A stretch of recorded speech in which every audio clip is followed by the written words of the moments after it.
Yes, sir. Yes, sir. Okay, okay. Yeah. Okay. First of all, thanks a lot actually to the organizer, especially Professor Pralay Mitra actually for this nice invitation. And I must say that I am really happy actually to be a part of this workshop.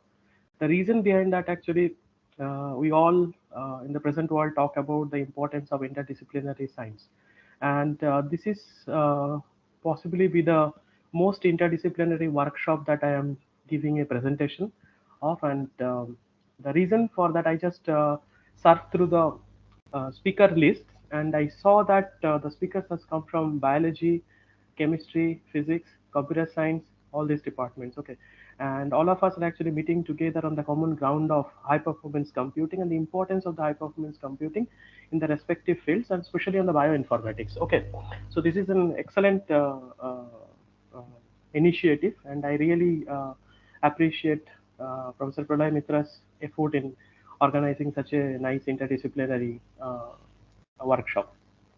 So I am from Department of Physics, ISAT Tirupati, and I work on mainly computational physics. So I do not have much expertise or experience of researching on the biological systems, but there are certain actually points that I want to use the biomolecular systems for some certain purpose that I'll be telling you towards the end of my presentation. And I'll my presentation, I try to keep my presentation as a very basic level of physics, keeping in mind that this audience might be from a diverse background. Okay, so if any doubt in between and anything, actually please feel free to stop me and ask me the questions. I'll be happy to answer. Okay, so the presentation topic today is actually Valley polarization in non-centrosymmetric systems. And before I enter to my presentation, I will briefly mention the importance or the meaning of what do I call by Valley polarization. What is the importance of the non-centrosymmetric systems also? Okay, so to start with, we all actually from our basic high school physics, we know that any material actually can be classified into few sections like metal, insulator, semiconductors, and all these things. And the importance of the semiconductor materials are very apparent from the daily life applications in computers, mobile phones, and all these things. Okay, now, when we talk about the semiconductors, basically what we see for any semiconductor, there is a particular band gap.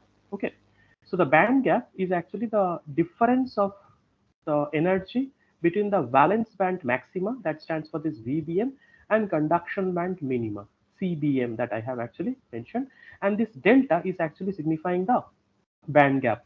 Now there are certain materials actually where we can see same band gap appears at different momentum points. Okay, so in such case, what happens actually for the same material at different momentum in k points, we see that same band gap. So that means we have the degenerate band edges, and such kind of materials are actually known to preserve the time reversal symmetry. And when this time reversal symmetry is kept, that means we have the band gaps at two different momentum points in the band dispersion. Now, let us actually, to start with, let us put an index for this particular two different points of minus k and k. And I use this index tau to be -1 and +1 to signify the minus k and the plus k. Okay, so these are the band indices that we are actually using. Now, there are certain materials like graphene actually, what I have actually shown here is honeycomb lattice, and this is the magnified version of the honeycomb lattice. And this honeycomb lattice, and it shows that this rhombus is the unit cell, and because of this rhombus unit cell, we have such kind of hexagonal phosphorylon zone. Now, if I calculate the Schrodinger's equation, if I solve the Schrodinger's equation, single particle Schrodinger's equation, then what we will actually get? We will get two different bands actually, as the valence band and the conduction band. They touch exactly at the k and k prime points at zero of energy, which is called the Fermi energy. And this Fermi energy, near the Fermi energy, if I magnify these positions, the band dispersion, I'll see that this band dispersion look like two cones actually, they touch each other exactly at the same point. And for such kind of dispersion, we actually call that the energy actually goes linear in the momentum. So that is the linear dispersion relation that we actually get. And instead of the Schrodinger's equation, one actually solves the Dirac equation to get such kind of a band dispersion. Okay, and these k or k prime points, these are actually called the high symmetric points in this hexagonal Brillouin zone, and they form something called pseudo spin that I will be actually talking later. Now you can see at k and k prime points, if I look into this hexagonal Brillouin zone diagram, immediately I see that k point, if it is considered to be plus kx, the k prime point can be considered as a minus k, considering this gamma point is a 0, 0 or the origin of the coordinate system. Immediately I see that k and k prime point, I have the equivalent dispersion relation, and I have exactly the same band gap, or maybe I do not have a band gap here, exactly the same dispersion I see. So that is why for this graphene material, we can actually say this graphene actually preserves the time reversal symmetry, where the k and k prime, they are the time reversal pairs here. Okay, now to move further, I'll just put one equation here, the first equation, which is called the equation of motion for the block electrons under the applied electric and the magnetic field. Now r dot is actually written in terms of this particular equation. I want you to actually look into this particular last term, where I have taken k dot cross product with something called this capital omega. This capital omega is nothing but the Berry curvature. Now, what is the Berry curvature? Berry curvature is nothing but the curl of the Berry connection. Now, from our high school electromagnetism, we know that the magnetic field can be actually represented in terms of the curl of the vector potential. So, exactly the similar kind of equation we are actually seeing here, where the vector potential is actually replaced by this Berry connection, and the magnetic field is actually replaced by this Berry curvature. So what happens, this Berry curvature in the momentum space, they act as the magnetic field, okay, or the pseudo magnetic field that one can actually consider. Now this is the expression of the Berry curvature, and this is the expression for the Berry connection. Now we can also write the Berry curvature expression in terms of this equation, where this P actually represents the velocity operator sandwiched between the Bra and Kate state of the block wave function, periodic block wave function. Okay. Now what happens once I put the Berry curvature in this particular equation, and then we can actually notice under the time reversal symmetry, this Berry curvature is an odd function. What does that mean? If I go from k to minus k, the Berry curvature actually changes its sign. However, under the inversion symmetry, special inversion symmetry, Berry curvature is an even function. That means if I go to k to minus k, Berry curvature actually does not change its sign. What does that mean? If in a system I have both the time reversal symmetry and the special inversion symmetry, both this equation of this odd function and even function cannot be satisfied together. So unless I break one of them, actually the other cannot be satisfied. And in case of both the symmetries preserved in a particular system, Berry curvature has no other option rather than being zero. So what we are actually going to do, we are going to break the inversion symmetry, because we have already seen the two-dimensional material, the graphene that I have shown you, that has the actually time reversal symmetry. So we preserve the time reversal symmetry and we break the special inversion symmetry. That signifies our title of the talk, that non-centrosymmetric system. That means I break the special inversion symmetry in the system. So the question is that how do I break the special inversion symmetry and what are the implications of that? Now this is again the graphene lattice, and you can see that in the rhombus unit cell, I have two carbon atoms actually, and in that particular case, inversion symmetry, sorry, so I should actually write here the inversion symmetry is kept. Okay, so there is graphene possesses the inversion symmetry. But the moment I actually create two different potentials at these two atoms in the unit cell, I can immediately actually convert this into a no inversion symmetry system, where I do not have any inversion symmetry in case of the staggered potential. And one real life or the experimental proof of that one is the hexagonal boron nitride, where these red atoms can be considered as the boron and the blue atoms can be considered as the nitrogen. In this particular case, one can immediately see that this particular system actually breaks the special inversion symmetry. Okay, I'll again come to this HBN. That means if HBN breaks that special inversion symmetry, and if it has the time reversal symmetry, one would expect that it should actually show the non-zero Berry curvature, but it doesn't. We will see actually what is the reason for that, and that is the primary focus of today's talk also. But to start with, actually I'll give you one more example of transition metal dichalcogenide system, where this particular MO or W, that's a molybdenum or tungsten, they are sandwiched between two layers of sulfur selenium. Those are the chalcogen atoms, And this trigonal biprismatic structure also breaks the spatial inversion symmetry. And immediately we can see, if I show you the Berry curvature as a function of this momentum, actually, you can see the k and the k prime points. You can see two different signs of the Berry curvature. If at k point Berry curvature is negative, at k prime point Berry curvature is actually positive. I want you to notice actually this particular value of minus 80 to plus 80. So in between these two, actually k and k prime, the Berry curvature values actually varies from minus 80 to plus 80, and these numbers are actually very important that you will be seeing in the later part. Okay, now what is the theory of this particular Berry curvature, and what are the implications of this broken inversion symmetry? For that, actually, I will write here the k dot p Hamiltonian near the band edges in the vicinity of the k and k prime point, which is signified by this Hamiltonian. Here a is the lattice constant, t is the hopping integral, delta is the band gap, and sigma is the Pauli matrices. And here I use this tau to be the Valley index that in the first slide I have told that k and k prime value I will be indexing as +1 and the -1. Now, if I solve this Hamiltonian, actually, I end up with the expression of this very curvature, where for the conduction band, I see that this is minus tau multiplied with this particular factor. And if I actually consider for the valence band, this particular minus sign become a plus sign. So that means the very curvature has opposite signs for the valence and the conduction band at the same value, either the k value or the k prime value. Now, if I shine the circularly polarized light on such kind of system, my question is what will actually happen? For that, what I have actually taken, I have taken the optical fields with sigma plus minus, which actually shows sigma plus if it stands for the right-handed circular polarized light, sigma minus will actually specify the left-handed circularly polarized light. And this is the expression for this, okay, coupling state.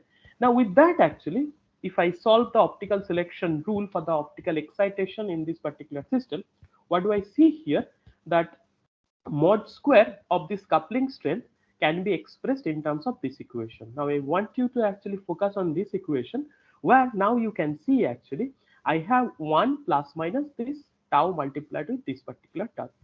Now, near the vicinity of the k and k prime point, because of very negligible slope of the dispersion, this ATK is actually extremely negligible as compared to delta.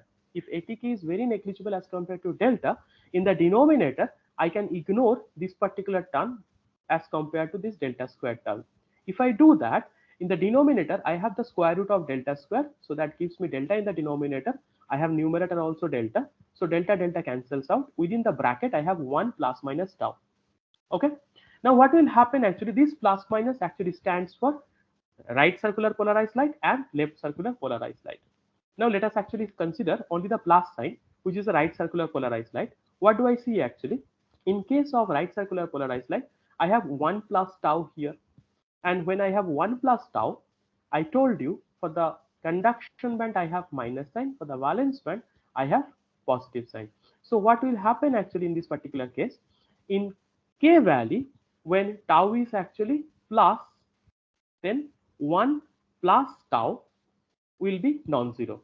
But the moment I consider 1 minus tau actually, and tau is equal to 1, okay, so that time 1 and 1 actually cancel, and the right hand side will actually vanish.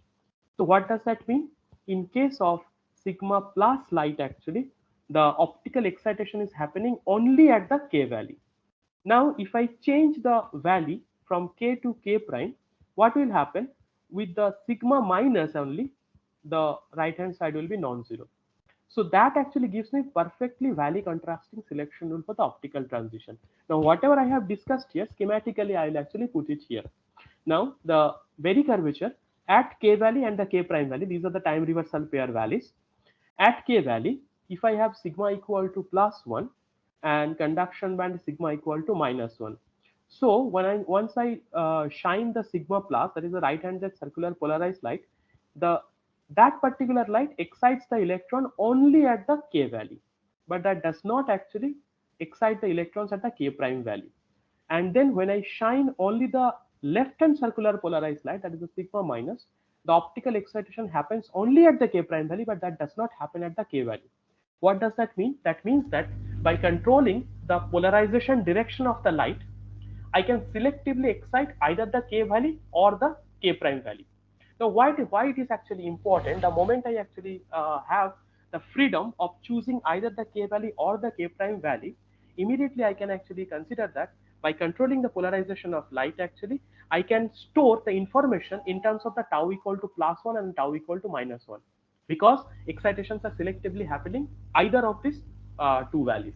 Okay, now all of us actually talk about, or in daily life we are using this computer, mobile phones and all these things, and the information storage, we all of us know that it is basically magnetic in nature, where the up and down spins, which can be actually encoded as the +1 and 0, and everything will be actually written in terms of these one and zeros actually in the magnetic data storage in our mobile, in our computers and everywhere. Okay, everything is a binary format. Now here we are actually seeing, if I actually get rid of this magnetic data reading also, in terms of the optical means, I can also store the data in terms of these two values here. Okay, so this is called the valley polarization. So instead of using the spin polarization for the magnetic data storage or the data encoding, I can actually use the optical means, and I can use the valley indices to store the data or the encoding or the information processing here. Okay, so that is the importance of this valley polarized material, and all of us already have seen that to obtain the valley polarization, we need to have non-zero Berry curvature, and non-zero Berry curvature demands that I have to break the spatial inversion symmetry. So to add further to this particular point, actually, okay, I'll come to that particular term. So what is the implication of having that one? Again, I go back to this equation of motion for the block electrons that I have actually shown before. Now what will happen here? Actually, I have taken this k dot cross product of this Berry curvature. Now I showed you that at k value, the valence band, if the Berry curvature is positive, at k prime value, the Berry curvature is negative. Okay, and at a single valley, if the valence band is having positive Berry curvature, the conduction band will be having negative Berry curvature. In that case, what will happen? We know that the electrons actually move through the conduction band and the holes move through the valence bands. Now if I actually, let's say, shine the sigma plus light, that right-handed circular polarized light, what will happen actually, according to this equation of motion, if the electrons drift towards the lower side, the holes actually will drift towards the higher edge of this particular in plane, when I have the in plane electric field applied here. Why is it so? Let me again tell you that since I am taking the cross product with omega, actually, if the Berry curvature is positive, then the electron moves in this direction. When the Berry curvature is negative for the conduction band, actually, this electron moves here, and Berry curvature is positive, the valence band holes actually move in the other direction just because of this particular cross product. So in this particular way, one can actually separate these electrons and holes, and that is what the information processing that I am actually talking about, that one can precisely control the motions of the electrons and the holes. You put the sigma minus light, immediately this electron and hole direction, they switch their position. So that is the switching behavior and the data storage procedure for the information processing one can actually use here. Now to add on to this one, actually, if I move further to consider the transition metal dichalcogenide system, actually, what actually has been observed there, then in addition to these two terms, in the first two terms I have shown you in terms of this k dot p Hamiltonian. But in this kind of material, transition metal dichalcogenide, you have this third term also coming here because of the spin orbit coupling, where this SZ is the Pauli matrix for the spins. Now, in presence of this spin orbit coupling, what happens basically, the Berry curvature takes this particular form, where the delta prime is actually delta minus this particular term, which includes the Pauli matrix for the spins also, and the electron spin orbit coupling strain this lambda also. Okay, now what it actually does, immediately the gap is, you can see gap is a function of the spin orbit coupling strength term also. Now in that particular case, the top of the valence band that actually gets splitted, but the bottom of the conduction band in case of this transition metal dichalcogenide system does not get actually splitted. This is very much the material property here.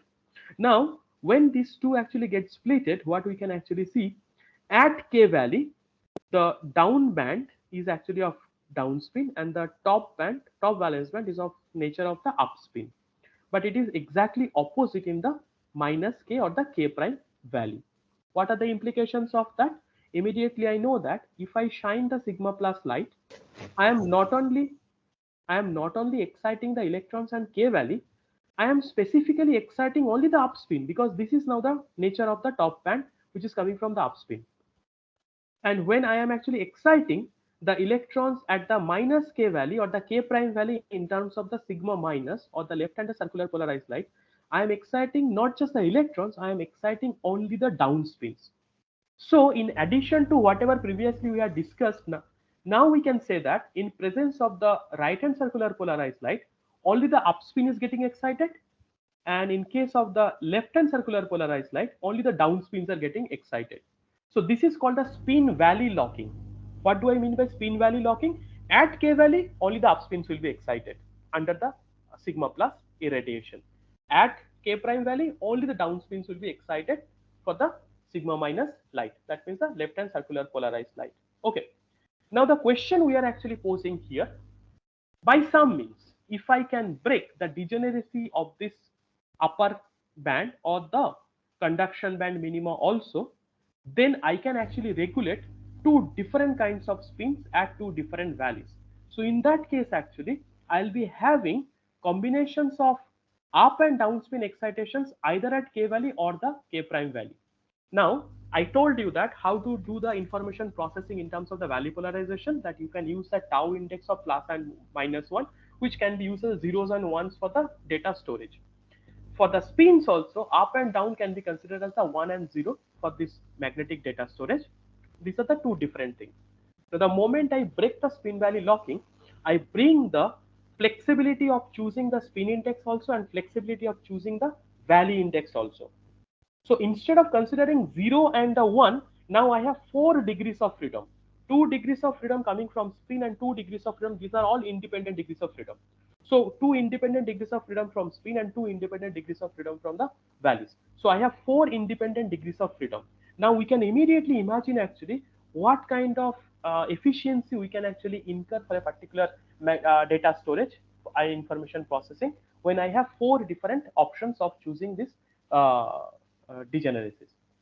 Okay, so that is the revolution that actually it can make in the information processing and the data storage if I can break the spin valley locking. Okay, and here lies the importance of the biomolecules that I'll be mentioning towards the end of my presentation.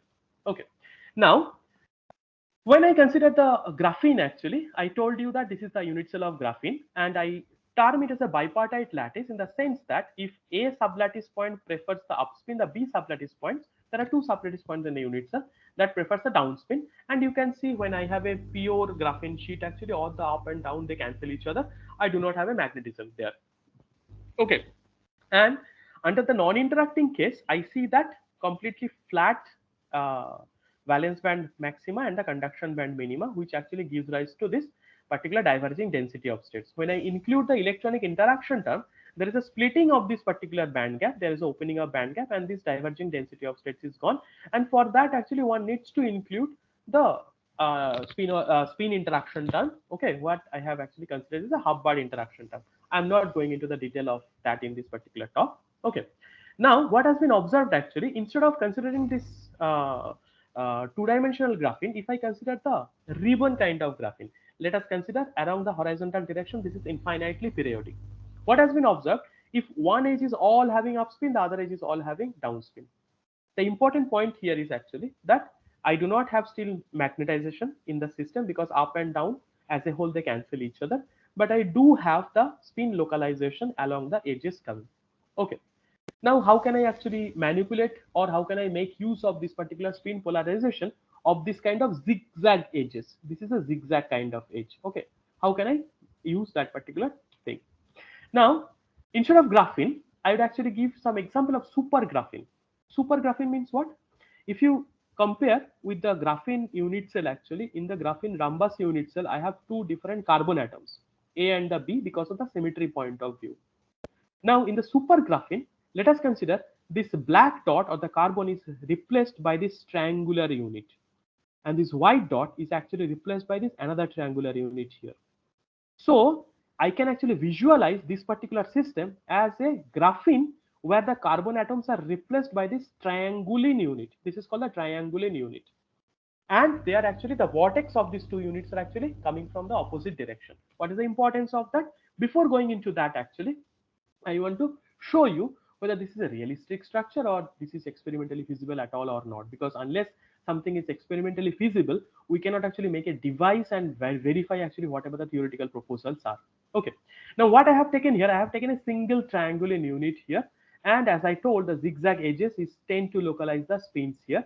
So it will actually show non-zero net magnetization in this particular system. It's a single triangle, and you can actually immediately see there are very few number of carbon atoms here.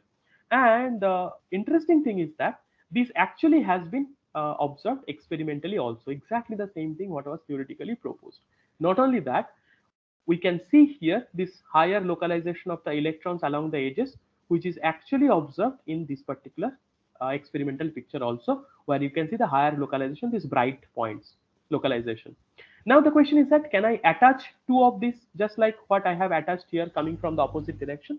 Like considering this one, this particular system is called the Clark's goblet. It's a very small molecular system. Okay, and this has also been observed actually experimentally, and you can see that the higher charge density as along the edges, that is also confirmed by the experiment with these bright spots along the edges, the higher charge density along the edges. So the next question we asked actually, to obtain such kind of a system, I have to keep on attaching such systems. Okay, and whether that is possible or not. Answer is yes. This is also experimentally known, where people have attached such kind of thing and actually generated a very nice two-dimensional, very large network of this kind of triangular units. The importance of that actually, the moment you do that, you you can see that you have the zigzag edges here. So one of the zigzag edge prefers to localize the upspin, another zigzag edge prefers to localize the downspin. What is the implication of that? That means inside the graphene, the super graphene unit cell, one of the triangulins are localizing upspin, another triangulin localizes the downspin. That is why in the unit cell, the spatial inversion symmetry is actually now broken here. Once the spatial inversion symmetry is actually broken here, what is the implication of that? The first implication is that the valence band and the conduction band Dirac bands, they actually little go away from each other, creating one band gap in this particular system. Okay, the band gap is important for the semiconductor application. And the next thing is that actually they show different Berry curvature. This red and the blue, these two are having two different colors. That means two different, the positive value and the negative value. So the valence band at k value, it is showing +2, and k prime value showing -2 for the downspin. If you go to the conduction band, they just reverse. I told you that the Berry curvature sign actually is different in the valence and the conduction bands. Now here you have the up and down spins, they are also having two different values. So the question is actually here, the Berry curvature value is just 2 and -2. It is theoretically predicted value. And I showed you towards the beginning actually the dichalcogenide system shows from +80 to -80. So that supposed to be very robust as compared to this particular system.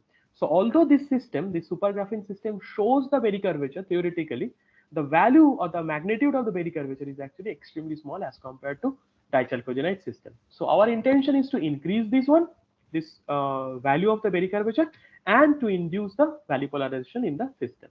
Okay. Now I touched upon this hexagonal boron nitride before actually, and I told you that although the inversion symmetry is broken hexagonal boron nitride, but still it doesn't show the Valley-polarization. There is no experimental evidence of the Valley-polarization here. There are two different reasons for that.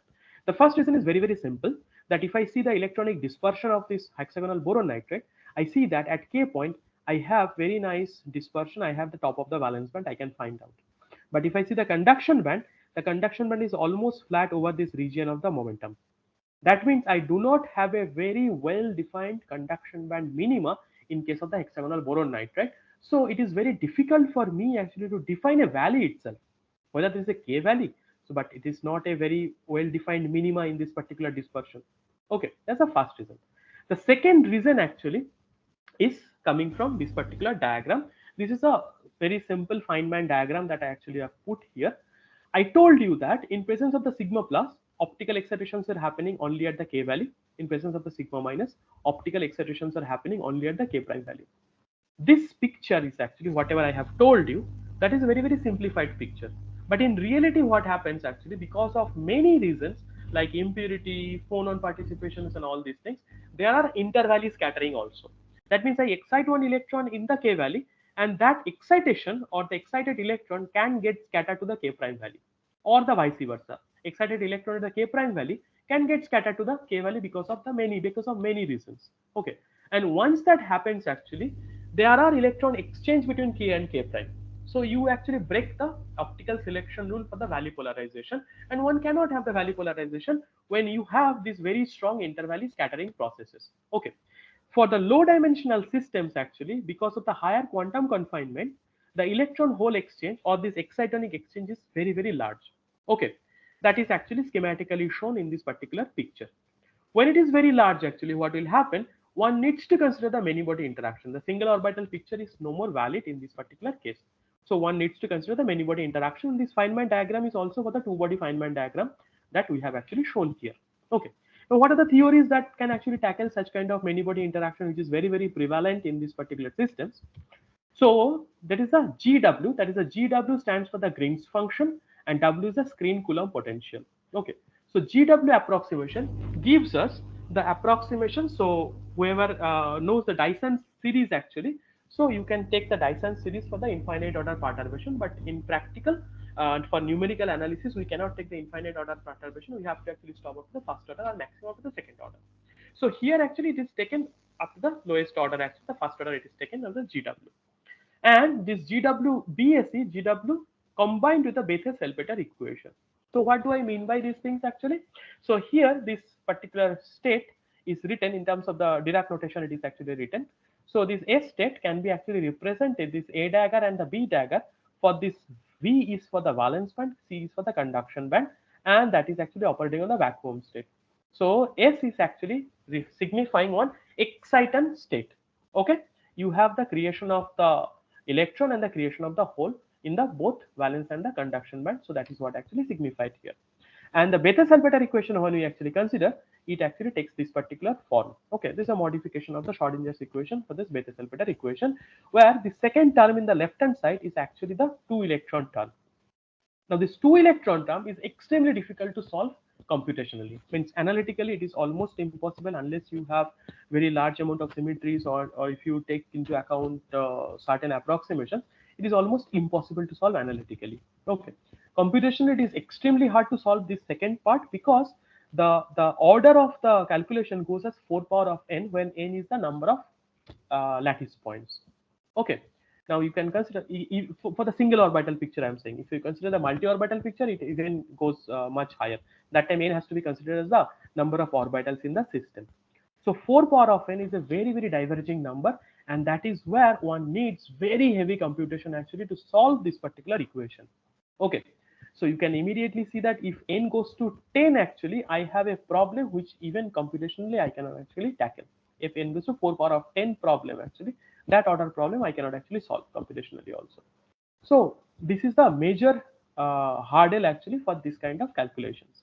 Now once we actually solve this equation under certain approximations, actually then we get the wave functions, and in using those wave functions we can actually calculate this optical absorption using this particular expression, where P is the polarization vector actually, and the V is the velocity of the charge carriers. Okay.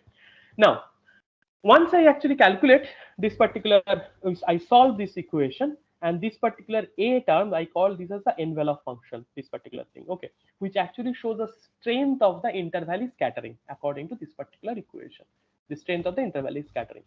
Now for the hexagonal boron nitride, here actually I have shown in this particular color panel, I have shown this particular value, this envelope function, and immediately one can actually see the envelope function is spreading over these two values, k valley and the k prime valley, for all three different peaks of this excitant A, B, and the C.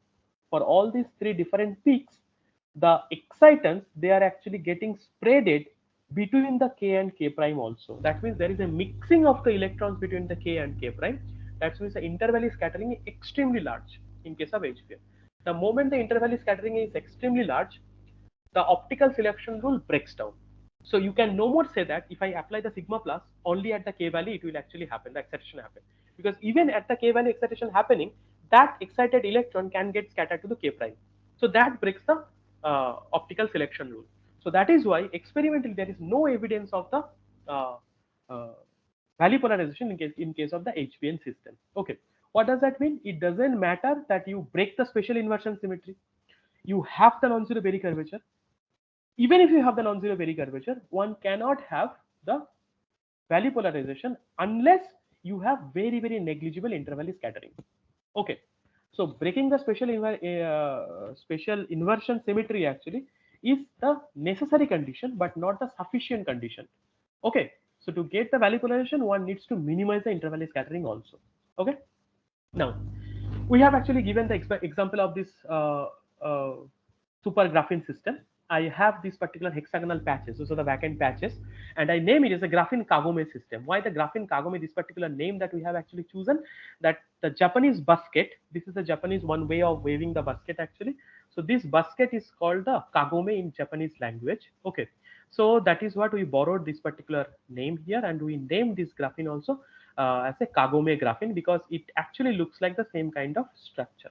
Okay, now then what we have done, we have actually incorporated hexagonal boron nitride in between these patches. Now you have to remember one thing, graphene does not have inversion symmetry, graphene has inversion symmetry and zero band gap, so it cannot show Valley polarization. Hexagonal boron nitride that breaks the inversion symmetry, but because of very high intervally scattering, that also cannot show the Valley polarization. So graphene and hexagonal boron nitride, both of them cannot show Valley polarization for two different reasons. Now I want to make a heterostructure of these two particular materials, and that actually breaks the inversion symmetry. How is it actually? I take this as the graphene kagome lattice and fill up these patches with the hexagonal boron nitride.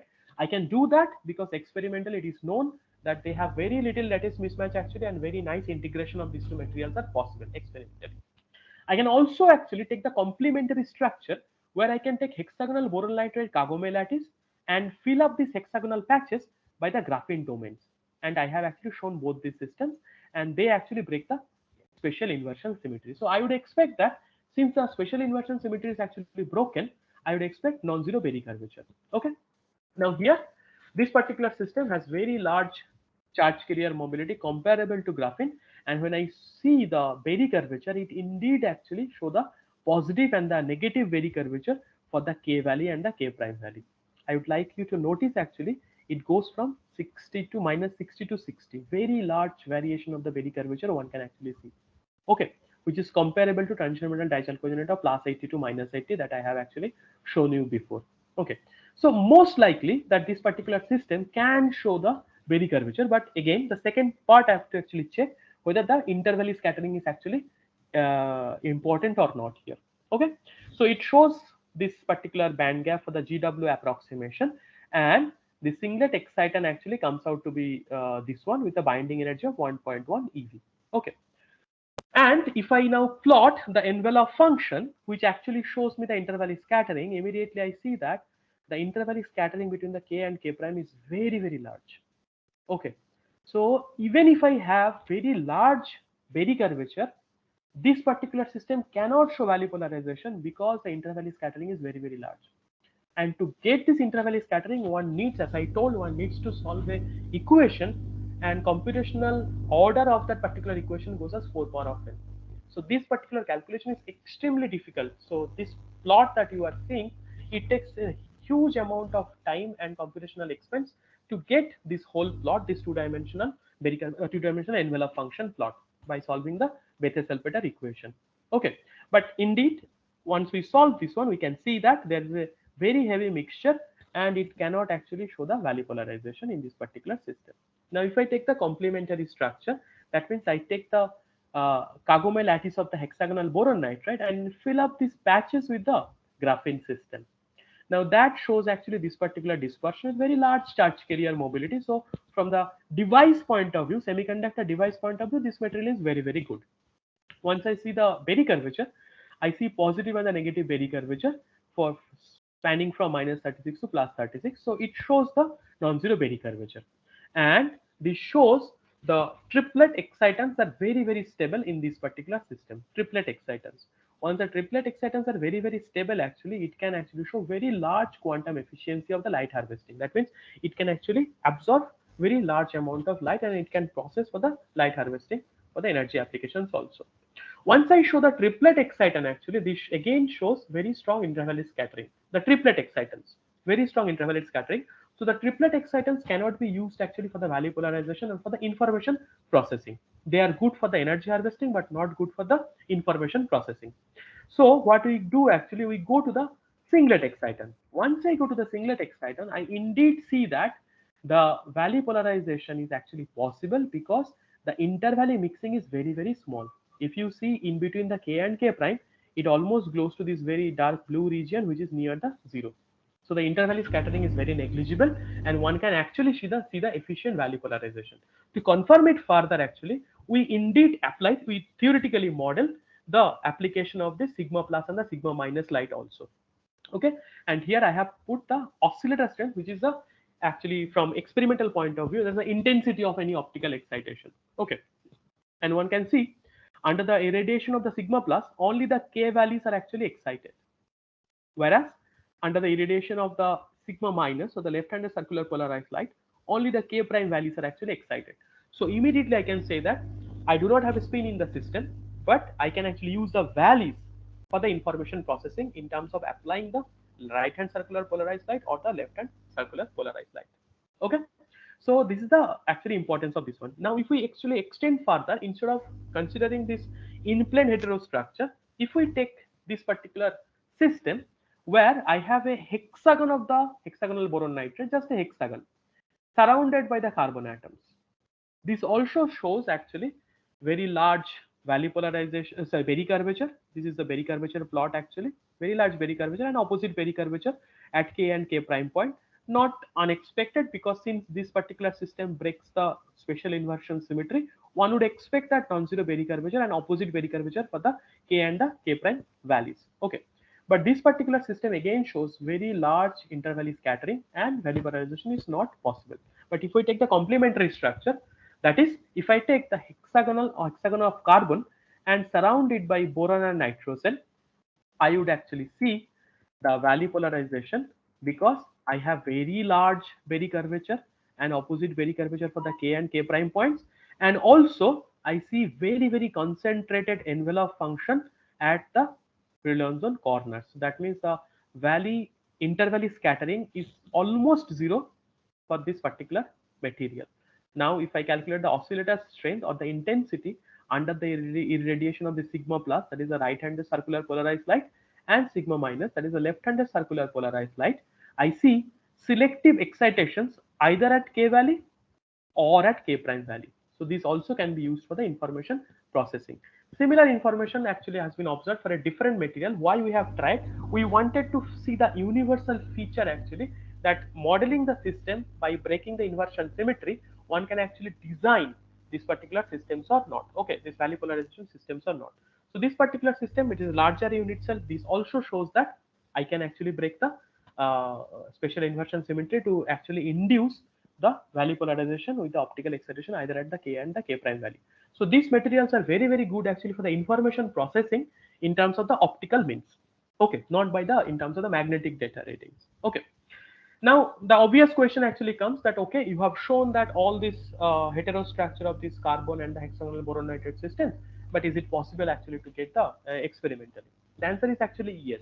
Okay, so this particular experiment very nicely actually show that how one can manipulate these structures to design this hexagonal boron nitride and the graphene heterostructures. So they started with the hexagonal boron nitride.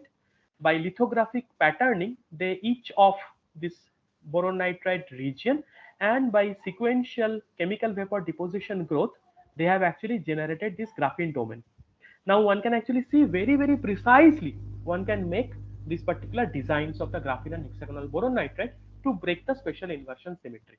Okay, it is very hard to believe the experimental sophistication here actually, but they have designed this owl actually. This work is from Rice University, and owl is the the logo of the Rice University, and you can see they have designed this owl by this particular experimental technique, where these darker regions are made of the hexagonal boron nitride and the brighter regions are made of the graphene. This is the precision of the experiment that we are actually seeing here. Okay, So we are very, very hopeful whatever we are proposing actually that can be experimentally configured and one can achieve the Valley polarization and the necessary information processing from there. Okay. Experimental evidence of this Valley polarization has been actually observed in case of the bilayer graphene system. Okay. For the bilayer graphene system, once you actually apply the vertical electric field, okay, vertical electric field, so that actually changes the potentials in the lower and the upper layer of the graphene. Okay, this bilayer graphene. So that means vertically the special inversion symmetry is actually broken. Then actually if you apply the sigma plus and the sigma minus light, one can see the Hall current going in the opposite direction under the sigma plus and the sigma minus lights. Okay, so basically one can see the circular dichroism or the circular dichroism Hall effect, okay, or the Valley Hall effect actually in such kind of a system. Okay, this experiment. So to conclude, actually, we have seen the broken inversion symmetry in the lateral heterostructure of the graphene and HBN, or in general the borocarbonitrate system that results in non-zero Berry curvature. However, the strong electron-hole exchange or the excitonic exchange can result in a strong intervalley hybridization that can reduce the exciton lifetime and significantly eliminate actually the Valley polarization possibilities. Okay, so whatever work that I have discussed, this is very recent work from our group actually, and these are the papers that has come out from this particular project so far. Okay, so currently we are actually there are several projects we are working on this also. Now after the conclusion, let me actually come to the future direction that we are actually seeing. So whatever we have actually shown here, the results, we have successfully broken the special inversion symmetry to induce the Valley polarization in a lateral heterostructure system. But still now we have only 2 degrees of freedom in terms of the values k and the k prime, 2 degrees of freedom. But now we want to incorporate higher degrees of freedom by breaking the spin Valley locking also. Once we can do that, actually we can have 4 degrees of freedom and we can take those many combinations for the information processing. Four possible actually information processing digits that one can actually have. Okay, how do I actually do that? I'll start with a simple graphene system which is known to not show the Valley polarization. Okay, and now if I actually take the biomolecular adsorption, okay, so these biomolecules, when they get adsorbed on graphene, actually the property of the composite system that gets changed. So what are the changes that one can actually see?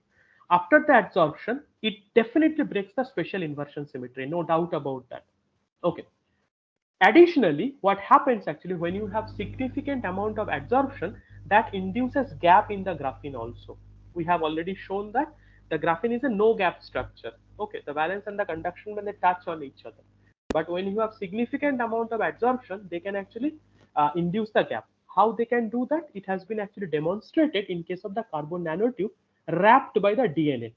Okay, when the carbon nanotube is wrapped with DNA actually, so the properties of a carbon nanotube that actually significantly gets changed, and one can actually manipulate the gap also by such kind of wrapping of the carbon nanotube. Okay, so similar kind of thing can be observed in case of graphene also to induce the Valley polarization. You break the inversion symmetry, you induce the gap, and the system is actually ready for the Valley polarization because it is expected to show the non-zero Berry curvature.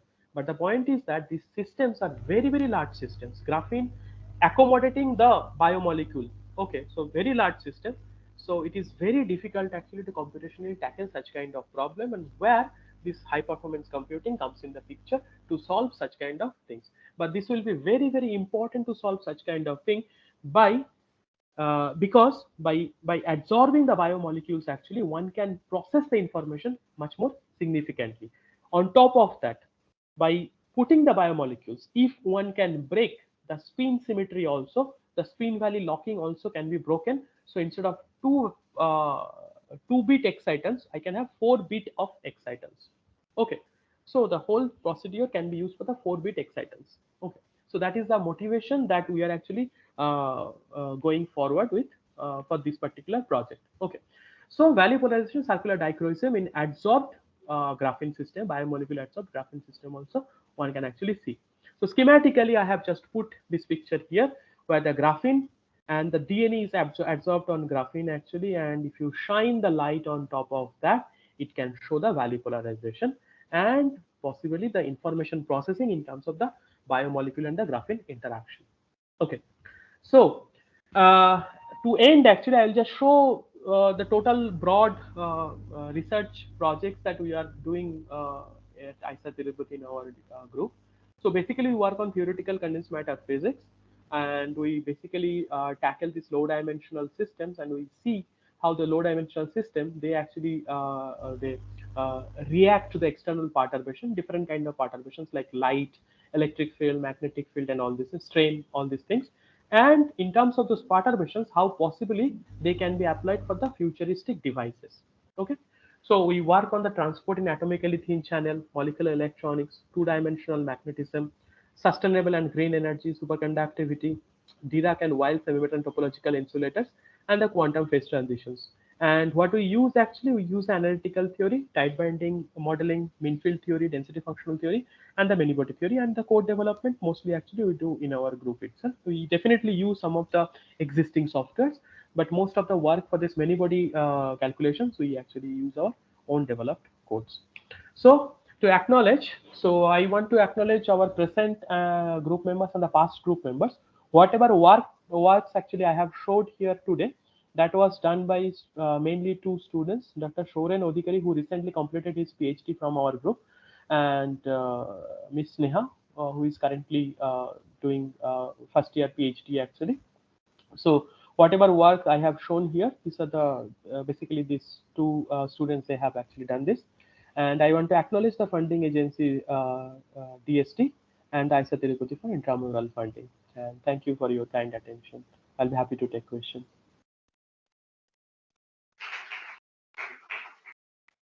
Thank you, sir, for your informative talk. Now we are open for questions. So anybody want to ask any question, so they can raise your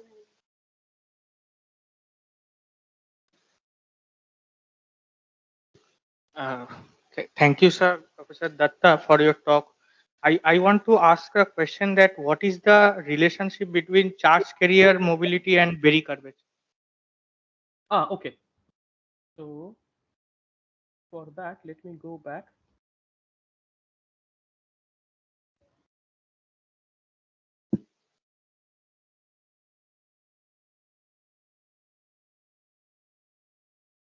Okay. So I'll actually answer this question from here. Okay. So see, the Berry curvature, uh, apparently if we see, actually the Berry curvature has nothing to do with this charge carrier mobility, in the sense that the Berry curvature will produce the valley polarization. Okay. But the moment you have the valley polarization, you are talking about the formation of these excitons and all these things, right? But we have to actually, the moment we want to see that, okay, for the information processing, those electrons also, electrons or holes, whatever you consider, they also have to move, right? Because here in the schematic picture that I have shown, actually the Berry curvature, the non-zero Berry curvature is actually giving rise to the different direction of the motion for the electrons and the holes. But the velocity of the electrons or the mobility of the electrons will be depending on that particular material also. So unless these electrons and holes they are actually mobile, one cannot actually effectively form the device or make an efficient device out of that. Okay, so the Berry curvature is producing this uh, different direction of the electron and hole, but the drift velocity will depend on the charge carrier mobility, which is determined by the particular material itself. So the performance of the device actually depends on the charge carrier mobility also. Is it clear? Does it answer your question? Yes, and also can we find the degrees of freedom that has been put into the device? Degrees of freedom in terms of this, see, the moment the system shows value polarization, that means electrons, and this is a very simple hall device arrangement, right? So the Yes. moment you see that electrons and holes they are going in the opposite direction under the in plane electric field, immediately you can assume that you have the 2 degrees of freedom in terms of the optical excitations, right? Yes. Unless this electron and hole must not have moved in the opposite directions. Okay, so you have that. But the second question is that whether I have the spin uh, degrees of freedoms or not. For that, the system also has to show the spin polarization. Okay, so if the system shows spin polarization in addition to this particular movement, that means we are talking about the electrons and holes are moving into opposite direction. This signifies that, okay, I have the degrees of freedom in terms of the values, tau equal to plus minus 1. But now if I ask you the question, electrons are moving in this particular direction, the lower direction, these electrons are of upspin or the electrons of the downspin. Do you understand the question?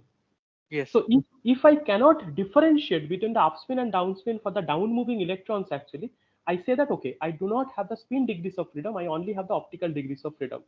But the moment I say that, in addition to this electron moving in the lower direction, actually, these electrons are of the upspin or of the downspin in nature. I bring in the spin degrees of freedom also. Is it Okay. clear? Yes. Yeah. Sir, thank you for your excellent speech. Thank I you. have a confusion regarding the structure, honeycomb structure or graphene line structure. Could you please explain again a little Uh, bit? you mean towards the beginning? Towards the beginning, the structural This structure concept. you are this structure you Yes, are talking? Yeah. yes, Okay. yes, this type of Okay. structure. Okay. Let me tell you. So you first look at this particular structure. You can follow my cursor, right? This particular structure. So this looks like a honeycomb, right? These honey bees actually they make the honeycomb. All are hexagons. So these hexagons are all these corners of this hexagon. All are carbon atoms. Okay, so these carbon atoms, they actually meet in hexagonal way. They get attached in hexagonal way, and they form a two-dimensional flat structure, completely flat two-dimensional structure. And this is very special in the sense that this is the first occurrence of a purely two-dimensional material. What do we mean two-dimensional material? Where the electron degrees of freedom are actually confined within the two dimensions. Electron do not see the third dimension at all.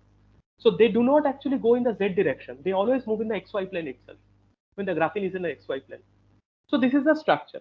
Now, if I actually if I zoom into this structure, this actually looks like this schematic picture. Okay, these hexagons are there.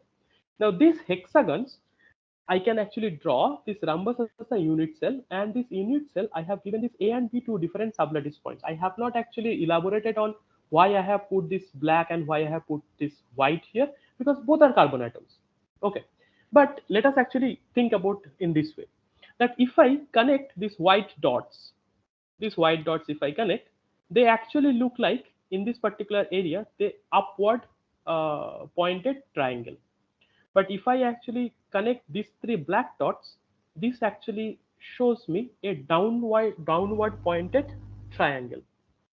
So from the symmetry Is point that of view, like tetrahedron position? no. This is flat. Tetrahedral is completely a three-dimensional structure.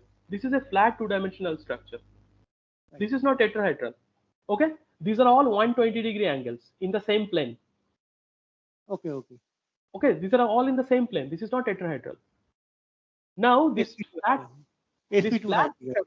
sp2 hybridized, right? This flat structure, I can visualize this up pointed white triangles and down pointed black triangles. They are coming in the 180-degree angle, and they are actually interpenetrating each other. Okay, so two interpenetrating triangular lattice coming and interpenetrating in between. So that is why symmetry point of view, actually I have two different sublattice points of this black and white. Both are carbon atoms, but they are actually different from the symmetry point of view. And that actually arises, this is a bit technical term, but that actually can be explained when I talk about this bipartite lattice. So this bipartite symmetry, actually there is a very famous by Elliott Leib, which actually talks about this bipartite lattice.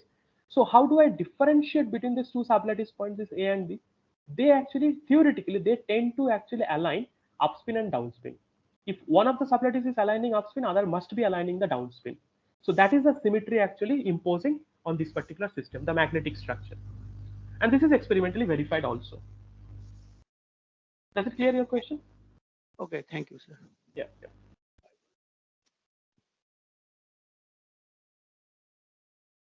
I think there is no more questions. Okay. Thank you, sir, Okay. for joining us. Thank you. Thank you.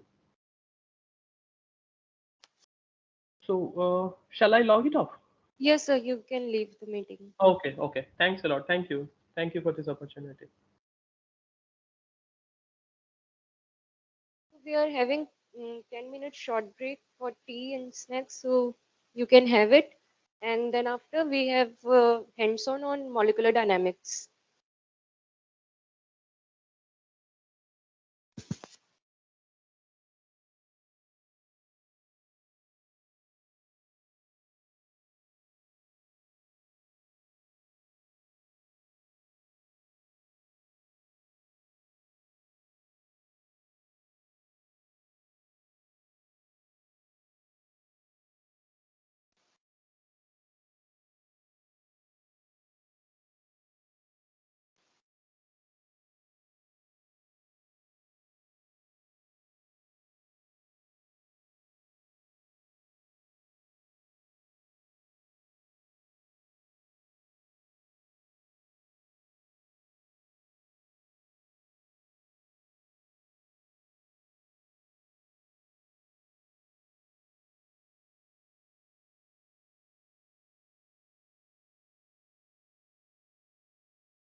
Hali, Hali, Hali.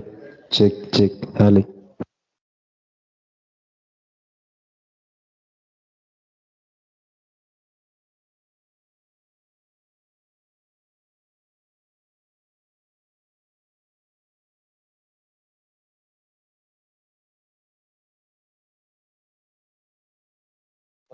Hello hello ও বাহ কি সব করেছো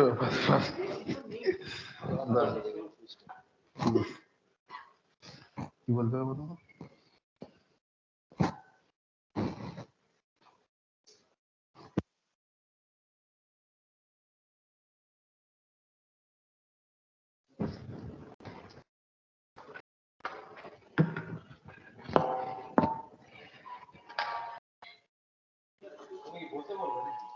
না আমি একটু দাঁড়াবো।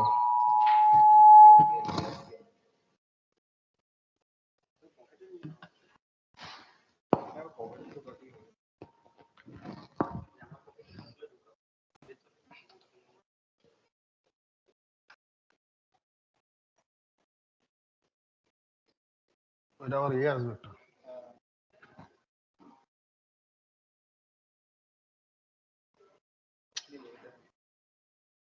93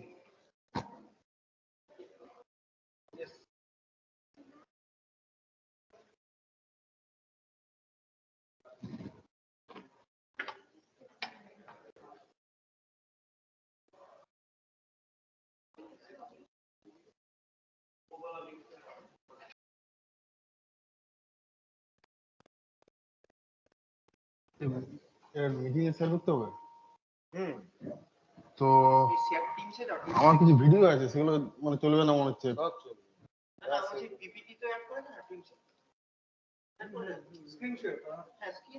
না না এ তো এখানে শেয়ার হচ্ছে না, এখানে কিছু আপলোড করতে হবে আমাকে।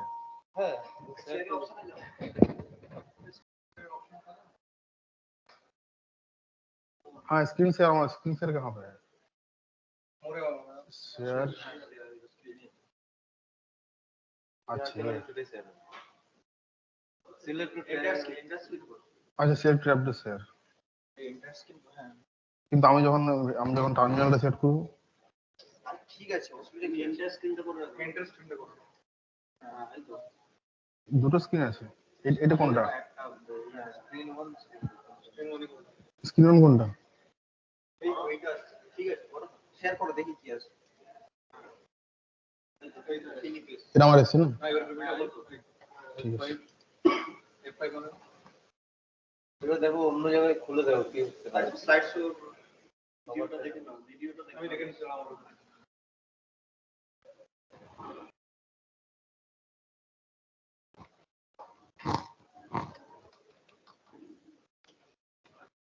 দেখাচ্ছে না? ছোট করবো অসুবিধা নেই,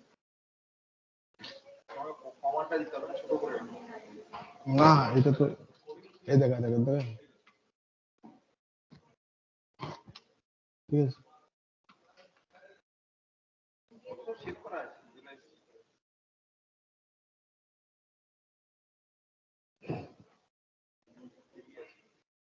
ঠিক আছে না?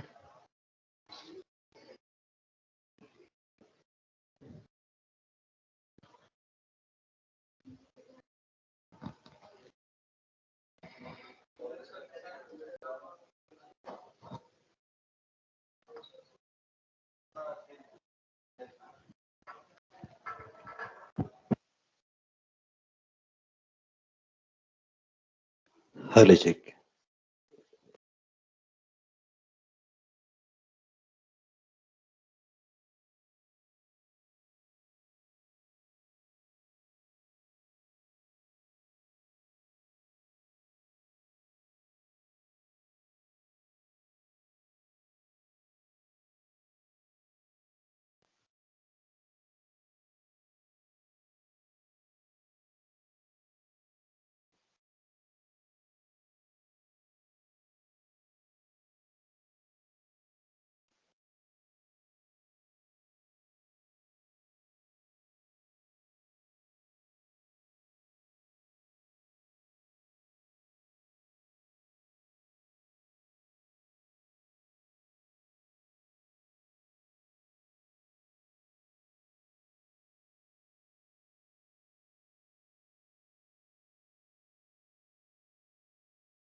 So now we have the hands-on session on molecular dynamics.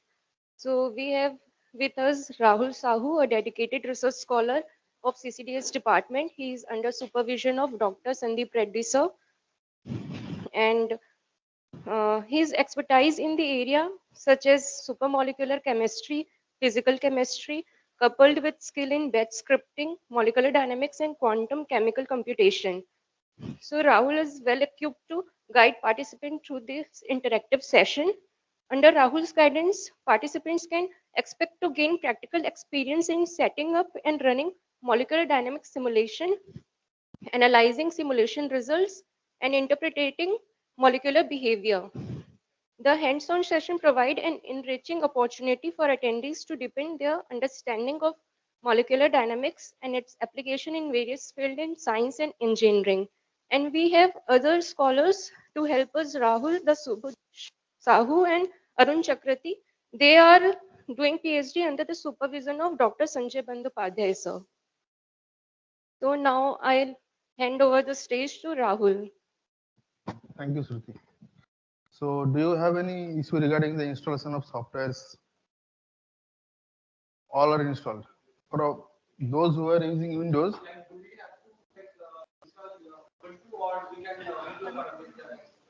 see, those who are using Ubuntu, Windows, it will be painful for them. Okay.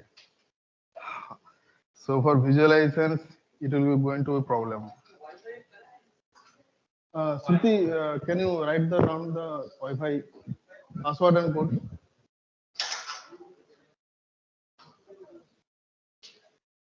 For Linux user, it is fine, but for Windows, it will going to be a problem somehow. So from Windows, you can access this command prompt. It is already installed in the Windows. There you can use to connect our server. So then you can run the GROMAX simulations there. Then you have to copy the files to your local machine to visualize. But those who are using Linux, they can visualize directly in the server. Okay. So that is the difference here.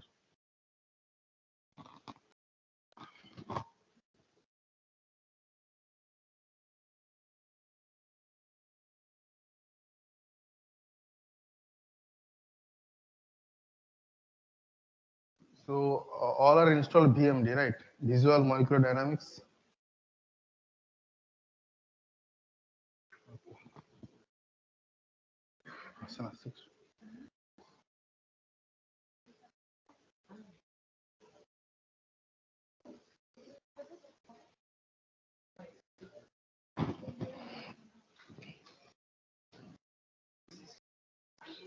CCDS IBM.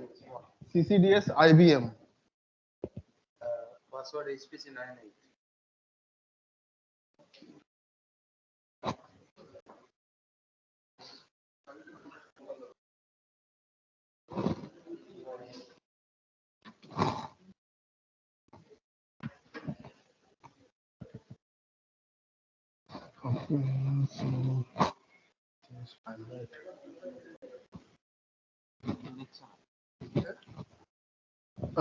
Check check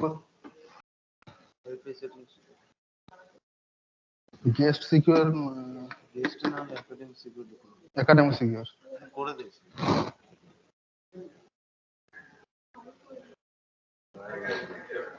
না না দেখছি দেখ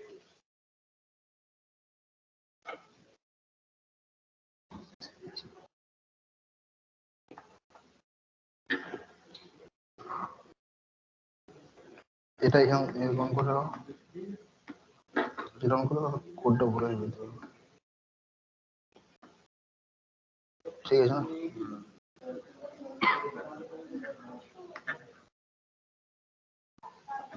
নিচে নামো। Can't connect to this. আরে Subhadip, check this one, why it is not connected? এখান থেকে ইয়ে শেয়ার করো হটস্পট।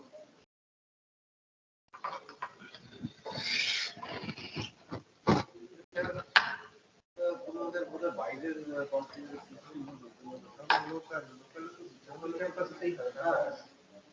আপনি এখানে তাহলে আপনার নিজের ফ্রি আছে তা তো হচ্ছে না। Yes.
So those who want to install VMD, just type VMD here.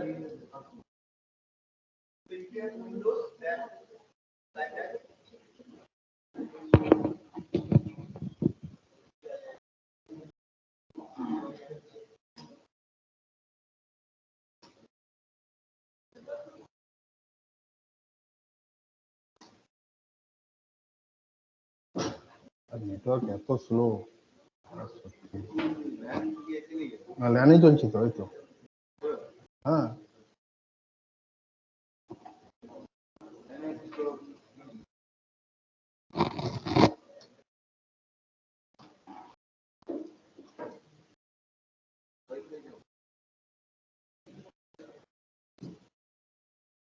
Okay, this will open the VMD site and then go to the download.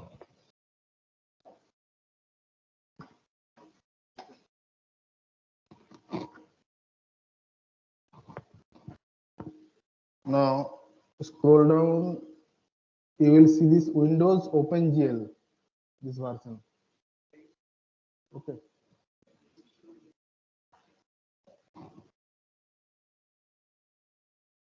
Not CUDA one, this Windows OpenGL. Just click it. So as a username, you can give your any email ID, there any password. Okay. Suppose I give this.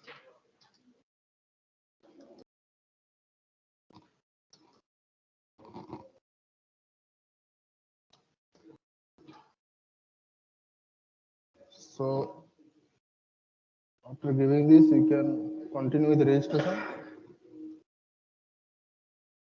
Then give your first name and email address and academic, this one, this, no, and re-enter the password. Then register. It will come, one terminal will pop up. So that will show how to download. Okay.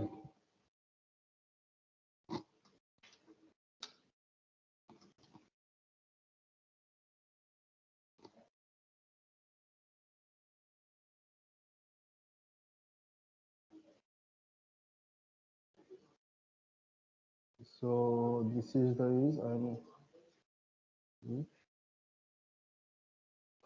Now it is going to download.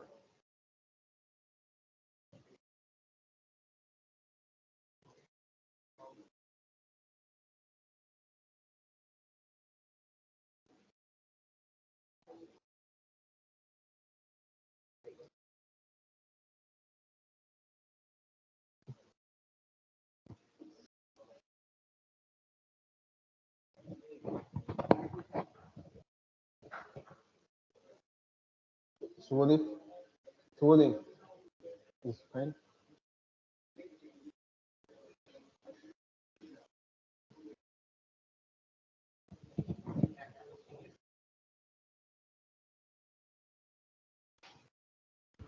Okay, now I can start. Very good.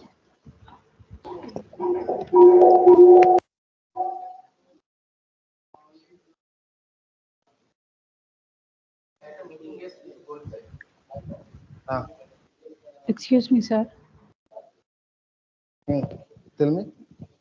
Can you once tell me which version did you download? Oh, okay. First one. Is it Windows OpenGL CUDA or just Windows No, OpenGL? not CUDA, just OpenGL. Okay. So this one,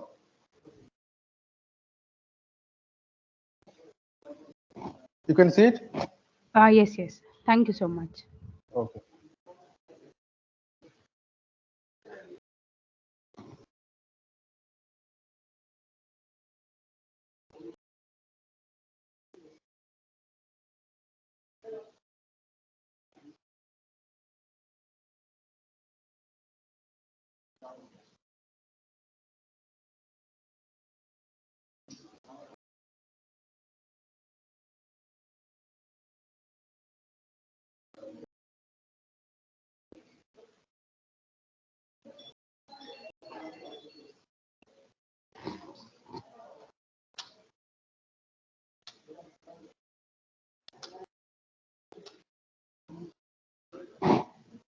Just a minute. What are they? Screen they want. Screen don't they?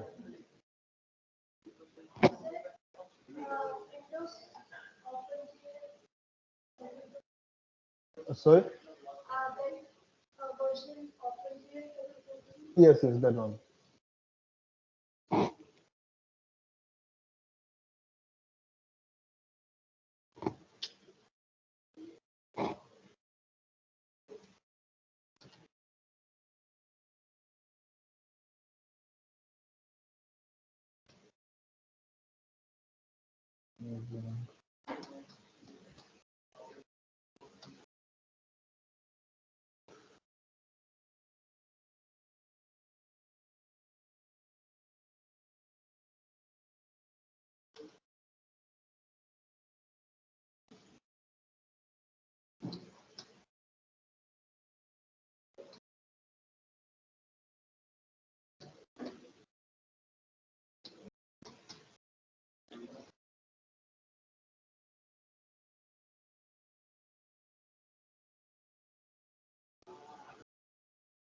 So can you make sure that you can connect the server using this font? So we have created 6 accounts: team 1, team 2, team 3, team 4, team 5, team 6. Okay. So just connect any one of these.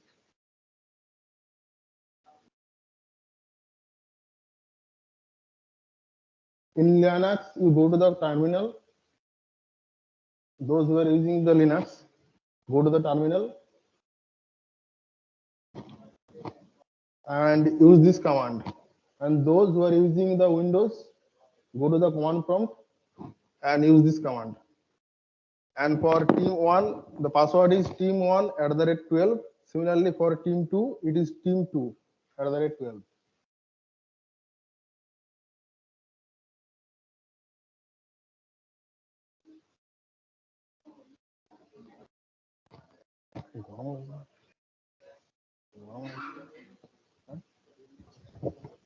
Window?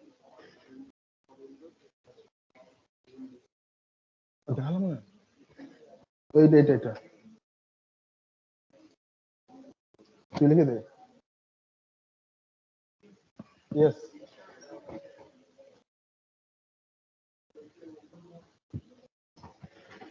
Just choose randomly between team 1 to team 6. Okay. Don't all choose team 1.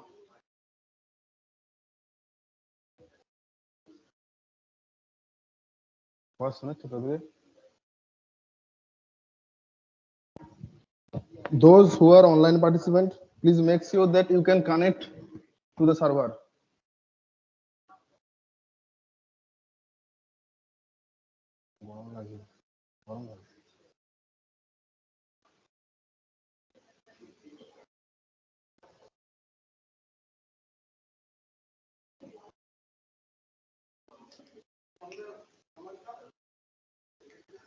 Hmm.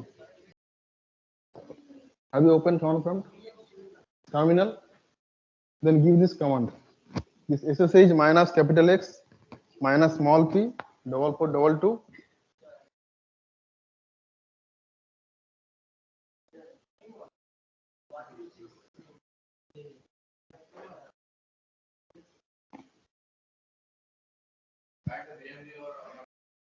Sorry? No, no, not VMD. You have to open on terminal.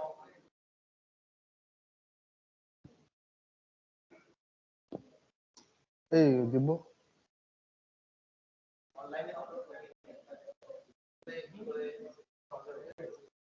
मैं command prompt open करते हैं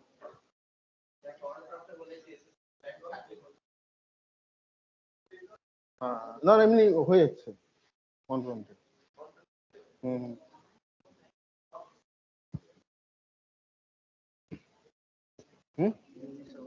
yes okay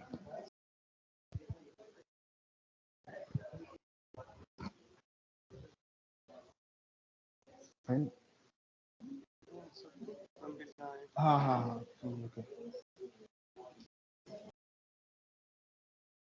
iitkgp.ac. हाँ yes team2 at the rate 12 you choose another team 3 or team 4 okay all are using team 1 yes give this string nz okay so no not space so when you will try to log in then one command will pop up so that one string will pop up you have to just type the string don't use any spaces now you have logged in okay Hello. So you can do one thing after logged in, make a directory of your own name. Okay. mkdir space, type your name and the directory will generate for you. Suppose someone in team 1, she or he can delete your files. So create your own directory. Okay. Then do the rest of work. Understood? okay outside it to yes sir हाँ So are you able to download or facing any problem? Okay, just give your first name and email address. First name, uh, first name and last name. No, no, total name.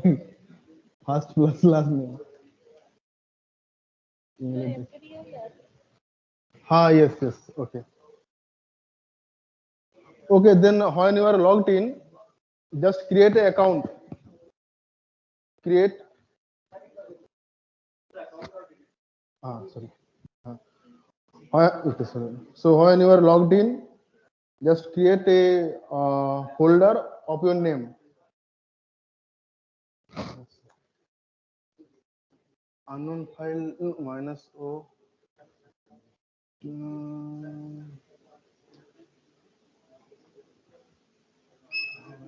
Minus O user known host. Yes, yes. Host.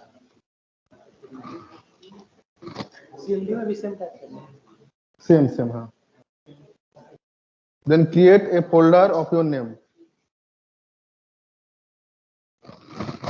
What is it?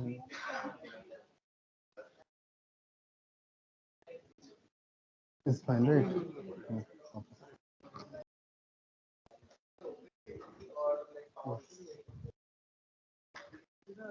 Ubuntu interface in Windows, and I have opened this software in Windows. Oh, this is fine. Means you can install VMD here. Okay. So. So. No, I have installed in Windows. That is opened already. So you're using what? This is on prompt. Oh. It's fine. It is just connecting to Paramvita. No. Then you have to download the files to use in VMD. You can run all the simulations in Paramvita, and you cannot visualize it. Okay.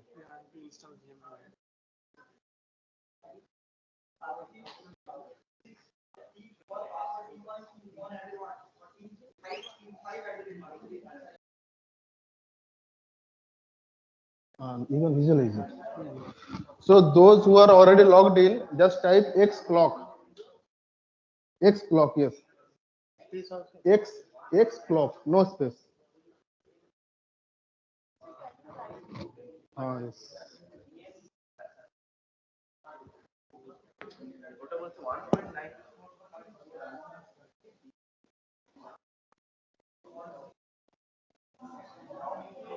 Small x. Small x, okay.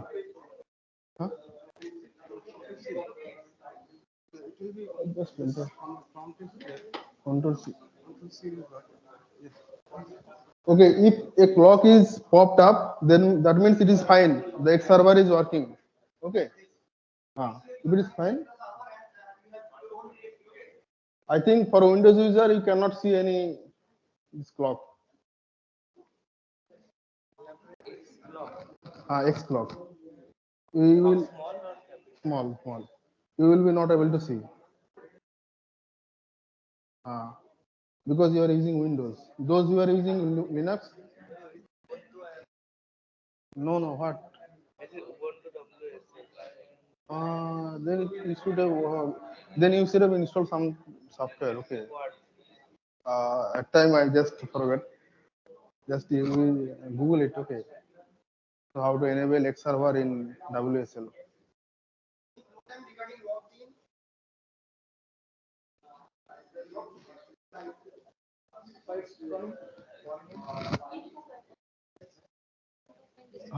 Because you are using Windows. Yes.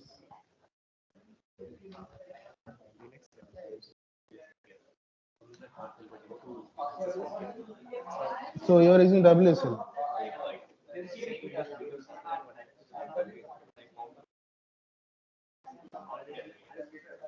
Which file you are seeing? Oh, this is about to install the. Oh no, just you type here VMD. Type VMD. VMD. MD. Enter. Then you have some problem now in installing. I think it is not properly installed. Business people install. Then you use to install VMD. Okay. I downloaded the Linux file in Windows, but it is in the tar file. Okay, so then you can extract it. Tar minus exif, tar minus exif, xf, then the tar command, then the file name. File name is what? VMD, then tab, give the tab, give the tab. This is for Windows or this is for Linux? Okay, okay. Then enter.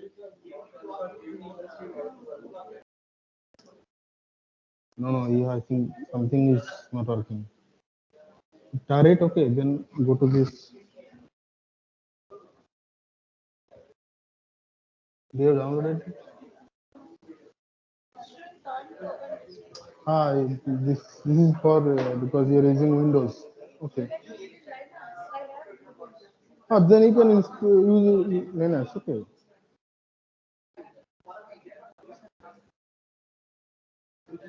It is better choice.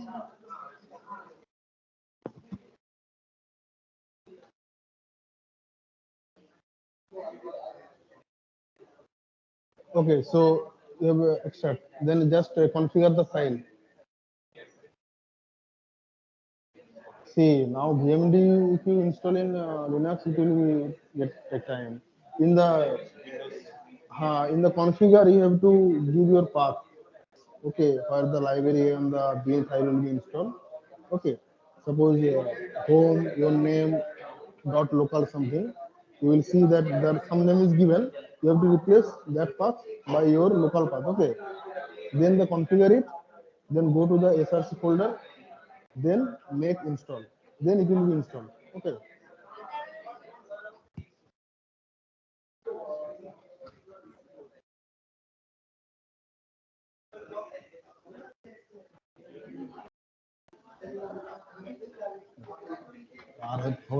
Start করে দিবে।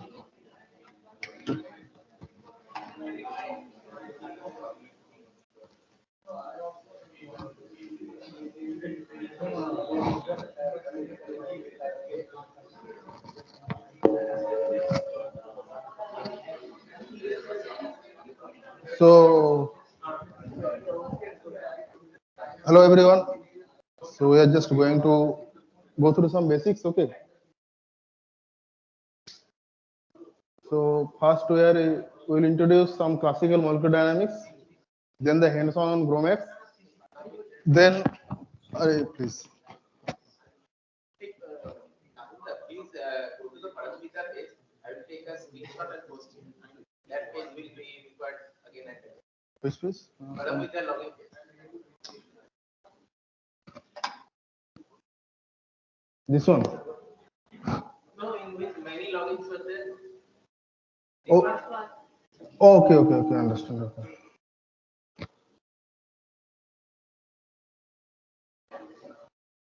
This one. I will copy this screenshot this and post it in the group. Okay. Let's do that. Dimbo, I can mail you this thing.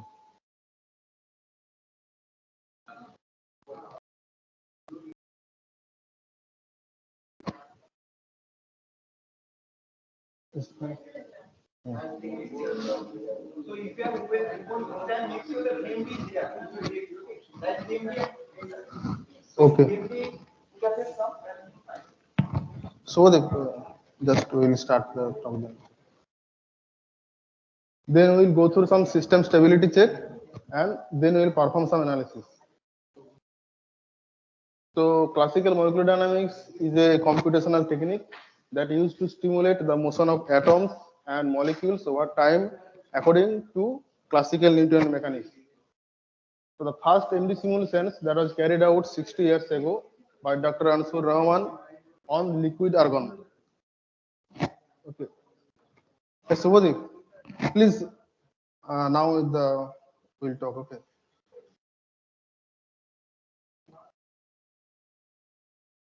So it has been widely employed in various fields in chemistry, physics, material science, including biology.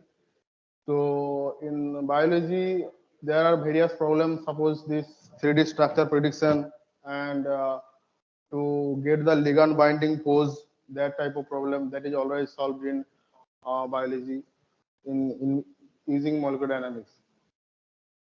There is some important property related to this free energy sampling. To get the free energy of these two states, they use the molecular dynamics to predict that. So this is a simulations of molecular dynamics.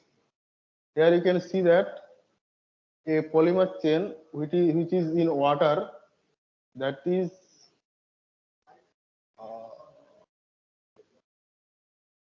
okay. So it's not coming.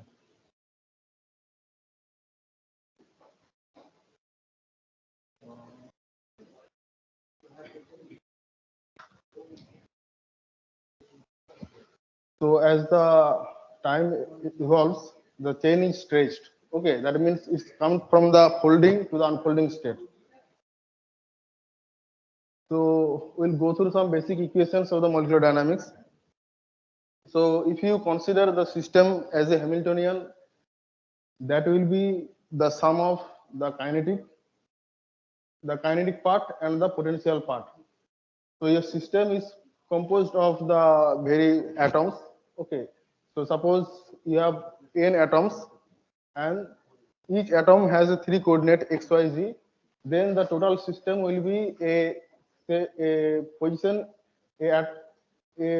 position in R3n space. Okay. Similarly, for the momentum, it will get this one.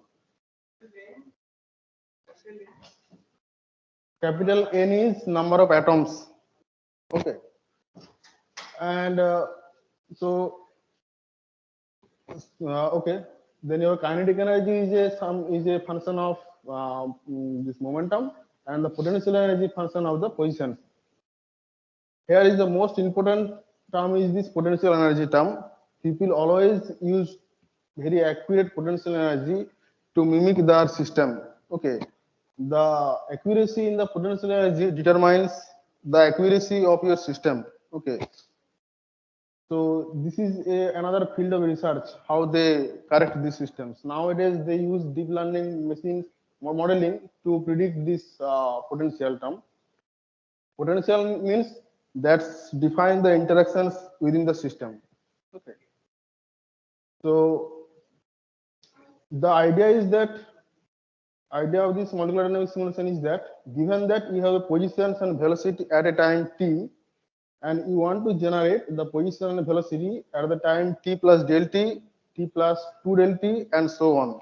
Where this del t is the time step between these two consecutive times.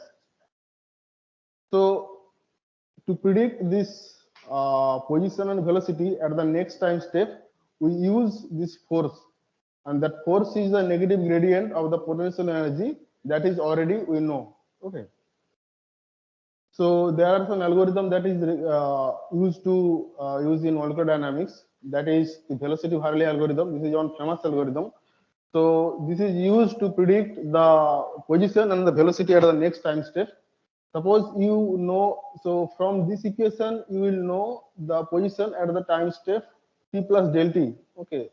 Then see you get the acceleration from the negative gradient of this potential term, and from the acceleration you will get the velocity at the next time step. So that means when you simulation run, then you first know the positions at the next time step, then you know the velocity. Okay. So this is a typical potential functions that used for molecular dynamics simulations. It is famously used in all biomolecular systems and also called force field. So this is sum of two terms basically. One is bonded terms and another is non-bonded term. Okay, this bonded term comprises this bond between the stretching of the bond between two atoms, and the bending of angle between three atoms, and the dihedral angle, which is the angle between two planes. Okay, and the improper angle, which is the out of plane angle. These are bonded terms, and the non-bonded terms, this comprises these van der Waals interactions, okay, which is also called this Lennard-Joule interaction and electrostatic interactions. Next, this is some basic component of molecular dynamics simulations. Suppose you have initial positions, initial velocity, and the structure you want to simulate.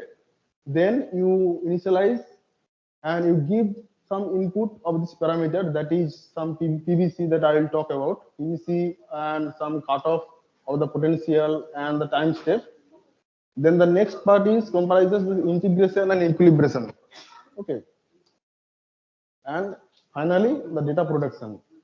In the data production, you use the data to predict to calculate the static and dynamic properties. So one central concept in the molecular dynamics simulation is the periodic boundary conditions. Because in the real system, that is bulk in nature, that is means infinite, and in practice where we use a finite systems where the atoms and molecules are finite in the system. So to map the finite system to the infinite one, the developer they develop this periodic boundary conditions. So what they do, suppose this is your simulation box. It's called the central simulation box. This is this part, this one. So this is replicated in the 3-dimensional space, and all are these cells that are called the image of this cell. Okay. So okay, so this is the visualization part. So this is one typical simulation box. Here we'll use this system only today. Okay. So this red is the water. Okay, and this is the one protein. It's called trap cage. So it is immersed in water. So we'll model this in this workshop. Okay. So the concept of PVC is that to make a infinite nature. So suppose we have these atoms in the central box. So when atom 1 is leaves to the upper cell, suppose in the C, at the same moment, an atom from the next cell, suppose G, will enter to the simulation box, central one.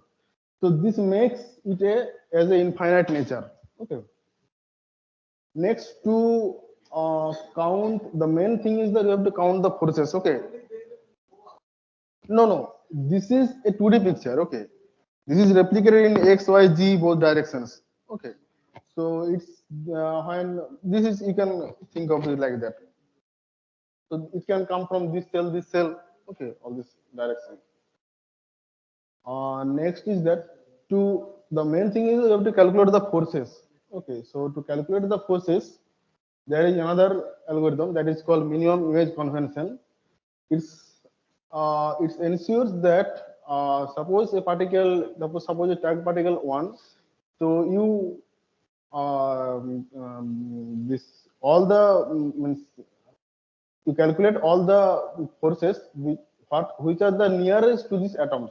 Okay, that may be to the other cell, but it is nearest to the one. Okay, see here 4 is here. Okay, so to include the interaction of the force, it is interacting with the image of the 4. This is the image of the 4. Okay, that is included with 1. Similarly, 5 is the image of this one. So this is are included. So some points you have to keep in mind, how the initial position velocity is generated. So initial positions are get from the structures, and velocities are generated based on the Gaussian distributions at a finite temperature. And the typical time step in a molecular dynamics simulation is the range of femtosecond. Okay, time step means how frequently you are calculating the force and all this velocity things. And this is the total simulation time. Next one important concept is that equilibrium state. It's come from the statistical mechanics concept. So it's represent a state which is characterized by a macroscopic properties such as temperature, volume, density that are become time independent average. Okay. So when you call your system is always we say that this is equilibrium structure. This is our system is equilibrium at equilibrium. Why you say that? That means if you take some averages of some these quantities, these macroscopic quantities, you will see at different time you will get the same average. Okay, that means we reach the equilibrium. Next, this is some ensembles we frequently use. So this ensemble we use because we are interested in some properties, thermodynamic properties. Okay, depending on that, we use different ensembles. So the basic is the NBE. So that means the number of particle and the volume and the total energy of the system will be constant. Okay, this represent a system like this one, where the system is this bounded by some adiabatic oil. That means any heat and the mass will not exchange with the surrounding. Okay, so this is that means energy will be fixed. Next, if you impose one, if you release on constant, that is the transfer of the heat. If you allow the heat to transfer between in the surrounding and the system, what will happen? It will happen that the temperature will be equilibrated. Okay, that is represented by the NVT. Similarly, if you allow the volume to be equilibrate, it will get the NPT, where the number of particle, the pressure, and the temperature is constant. And another concept is the mu PT, that is grand canonical ensemble. It is very accurate to the real system, because in the real system their particle get exchanged. Okay, along with the heat, so it accounts for the particle get exchanged. Next, some simulation package. We have for the biomolecules, they use the GROMACS and NAMD popularly. Okay. And nowadays, OpenAM is using, this is a Python based library. This is very flexible, and you can use it, means those who are know Python, you can use it very fine. LAMS is there. LAMS is used for only for material science problem, basically. Then it is come a new, this deep MD kit. It is generally use this deep learning model something, okay, to generate the potential. Then it's do MD. Okay. Now the what is this? We'll go to the GROMACS workflow. So this is a workflow of the GROMACS. We have the PDB file here, the input PDB file structure that you can extract from any PDB data bank. Then we use this GMX PDB to GROMACS. This is one main function of the GROMACS. Okay, it's convert this PDB file to some GROMACS readable files, GROMACS input file, and some topology file. You will encounter always this topol.top file. This is very important. This topol.top file is it has all the topology information of the structure. Okay. Along with that, the force informations, the interactions, force field, all these things. Then usually they do this GMX solvate. This GMX solvent is used to solvate the system. Suppose when you have the protein, you want to solvate some ions or liquid, another anything, that is used by GMX solvent. Then use this GMX GROM. GMX GROM is used to convert all these files to a machine readable file. Okay, that is used for the finally machine this MD run. This is the main component. It's run the molecular dynamics simulations, GMX MD run. Okay, after that finally the trajectory will be generated, and another is energy file is generated. The energy file is used to compute the energies and check the system is how temperature is evolving, and density, velocity, all these things. So the standard workflow of MD is that first we do the energy minimizations, that to relax the system to the local minima. Okay, if any instability is present in the crystal structure, the energy minimize will do that fine. And then we will do this equilibration run in NVT to equilibrate the temperature. Then the equilibrium run in NPT, that is equilibrium in equilibrate the volume, then the production run. So this is typically workflow we do in this for unit simulations. And this production is always we do in NPT because in the real system we have the volume to fluctuate. Now the units and Brumax are the time is in picosecond. Okay, picosecond means 10 to the power minus 12 second, and distance is in nanometer, that is 10 to the minus 9 meter, and energy is kilojoule per mole. Okay, so now the Hansen will begin. So I'll show you the how to connect the server. So all are able to connect the servers, right? Now when you connect to the server, you just create a folder of your name. Okay, then you clone this deposit. Okay, you give this command git clone this one. Okay, so this will download one folder that I have uploaded.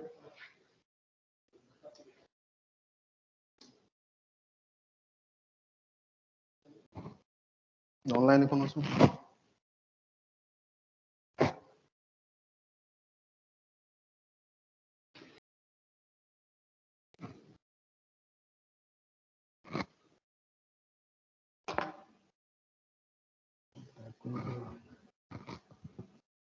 Okay, just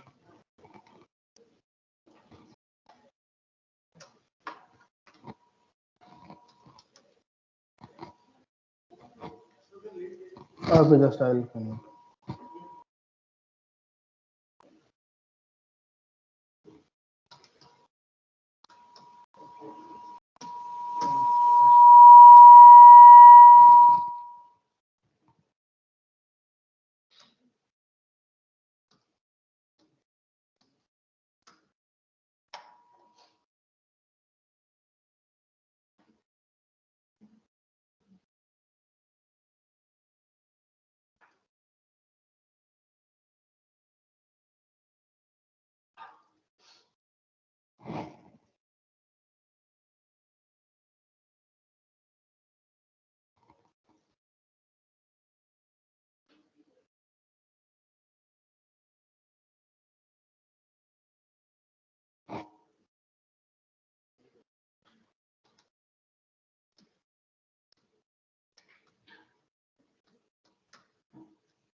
Okay, if you type ls minus ltr, you will see all the current directories in that folder.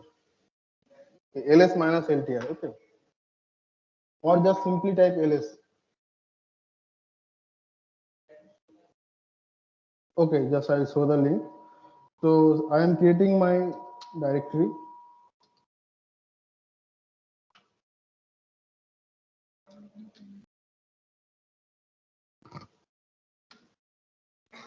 Okay, just this git clone.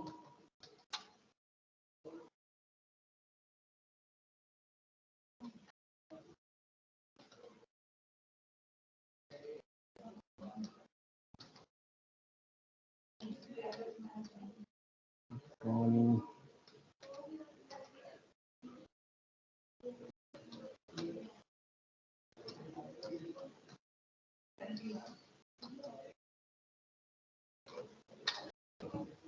is it okay? No?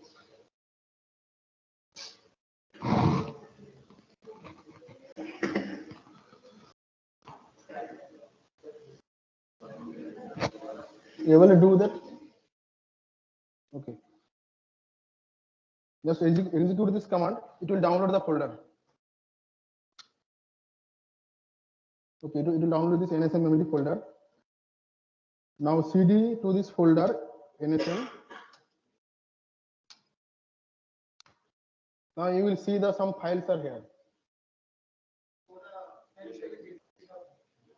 Okay, so this is the link. No, no, no.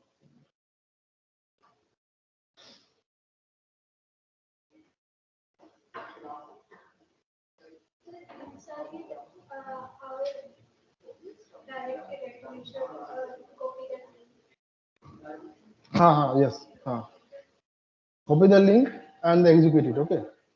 Just give this command. This command git clone. Okay. This press enter.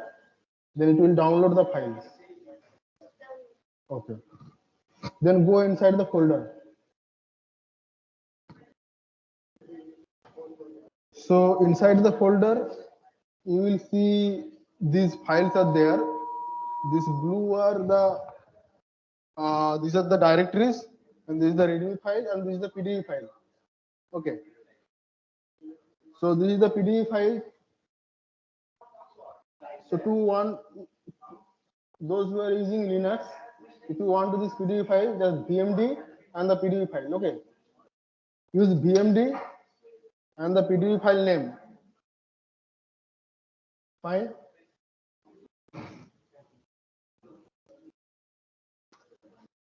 You will see a window will open. Okay. Now this is a typical VMD window, and this is the atom structure you are seeing. Yes. You are using Linux or Windows?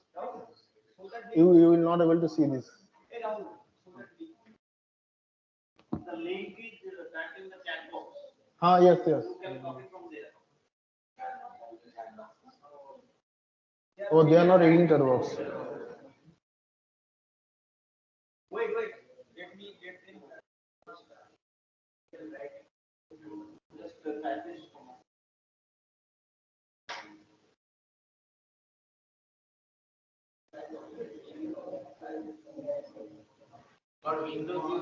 Do you have installed VMD in local machine? In your machine install VMD?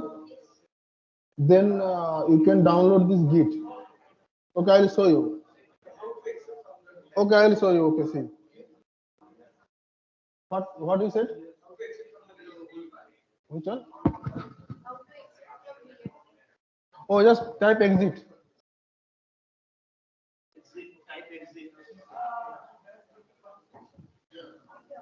Okay, if you want to download this one, so just open GitHub.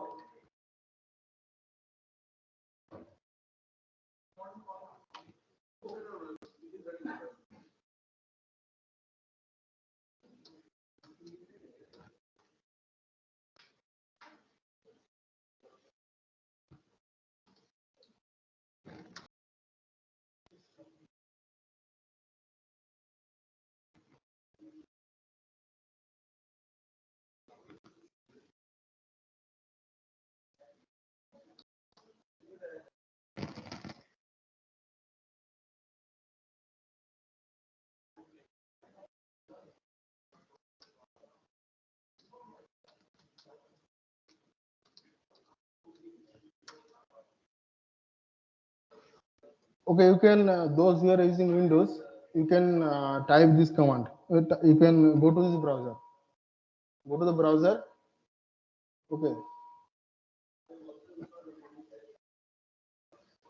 Those user you are using Gromax, sorry, Windows. Just go to the site.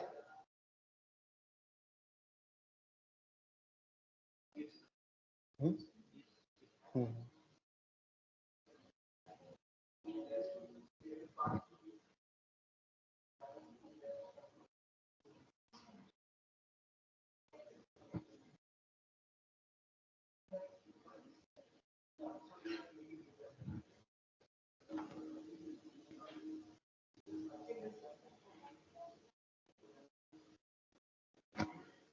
Are you able to?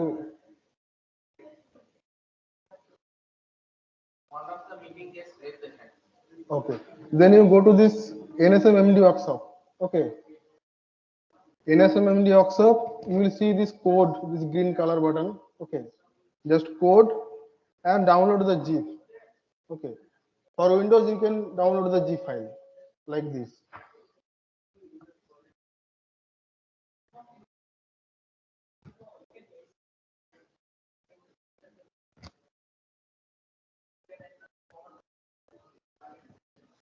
Yes.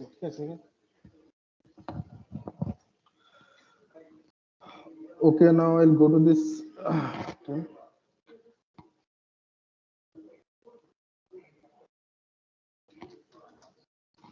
Okay, just VMD of this PDF file.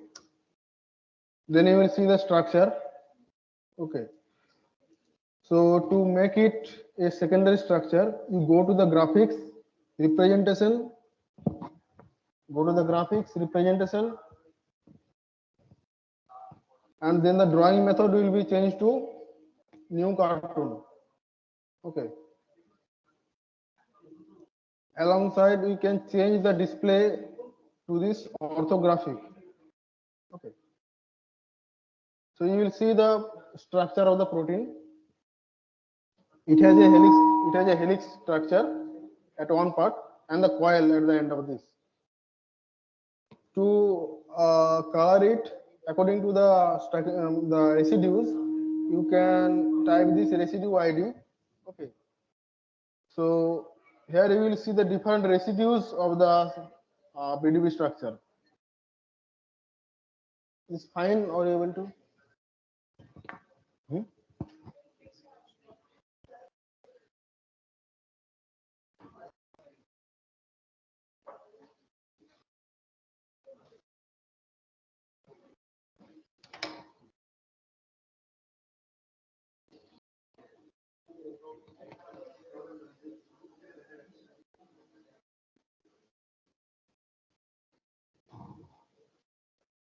So all you can visualize the structure. You are able to visualize the structure. What? Are you able to visualize the structure? No, no. Have you downloaded the GitHub? I provided the link, right? Then you downloaded it, the zip file. See, go to here, code. Go to the NSM MD workshop.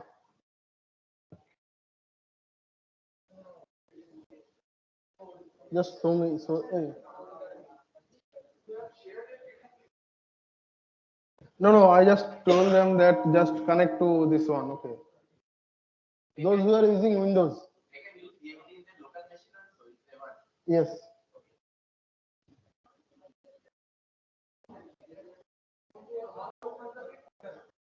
No, see, yeah, I give you this one, right?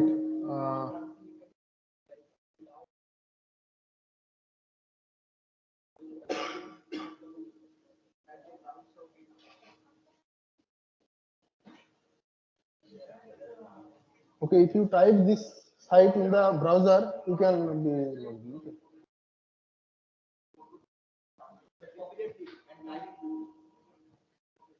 Yes, you can also do that. Are you able to download the zip file? Okay. Then unzip it, you will see all the files inside your local directory. Okay. Then open in the VMD.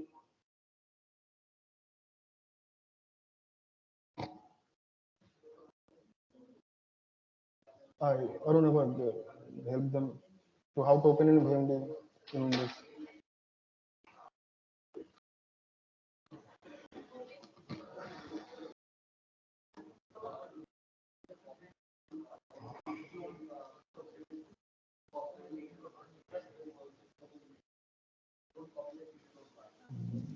Okay, you can visualize the structure. Now I'm going to the molecular dynamics simulation.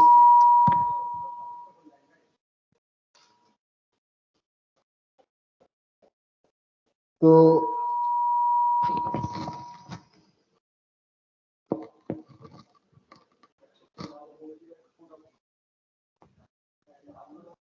okay. Now you can go to this folder, one GMX input files.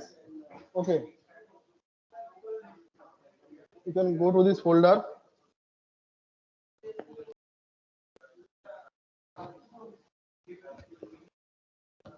CD and this folder.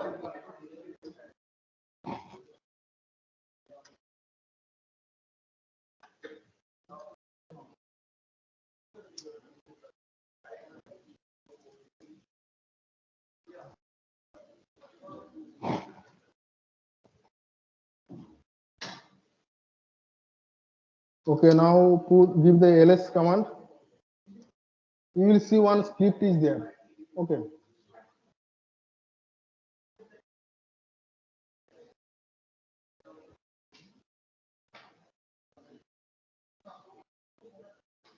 Now to use this bromax pdb to gmx command, what you use this gmx. Okay, this is the execution file is installed here.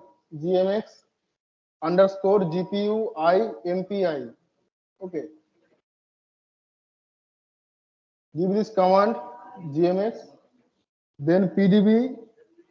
If you type gmx and then tab, it will come. Okay, put gmx and then give the tab. I link अभी भी link में हो.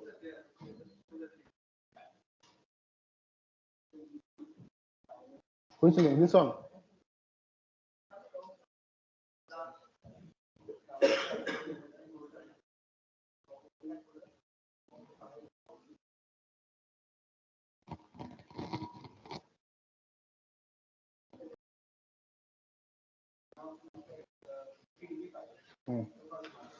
Okay, so after GMX, if you give tab, it will come.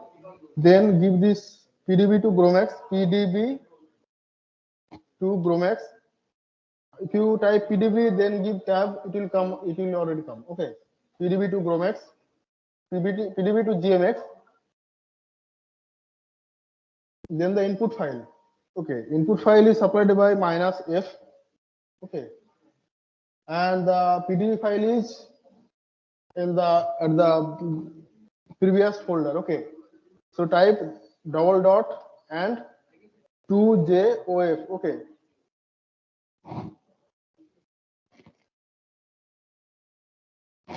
এতটা ছোট হচ্ছে কেন?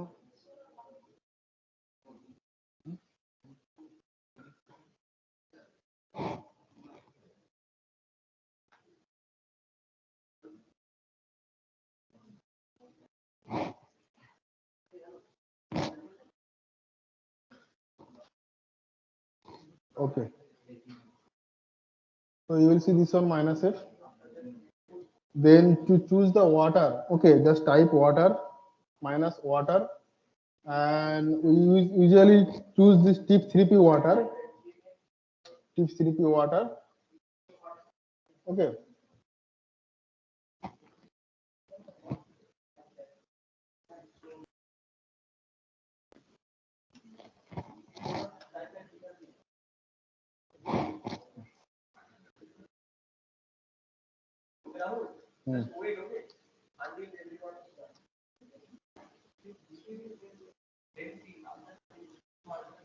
tip 3p, then minus IGNH. That will ignore the hydrogen present in the PDB structure. Okay,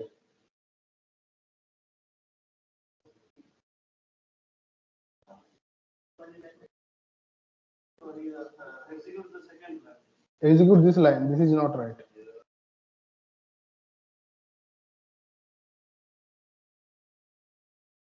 Now if you execute this one, I think it will give you some files. Before কি হচ্ছিল বলতো?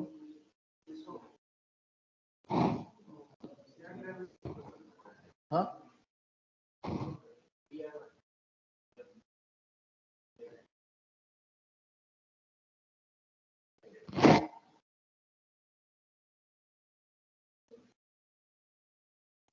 Oh, okay, okay.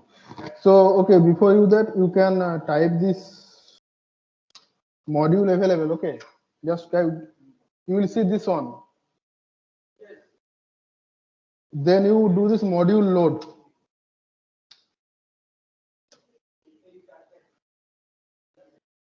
Give this one.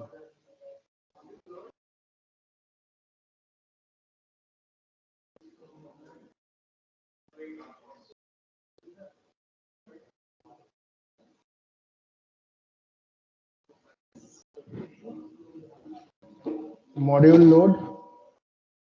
I don't know what this is. Now you can run this command.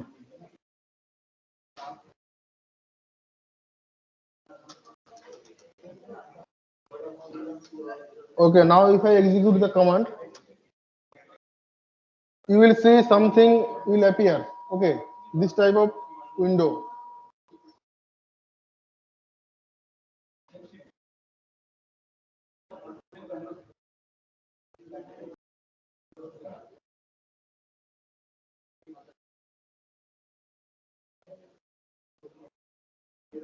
No, this is not error. You can continue this. Oh, the just which one?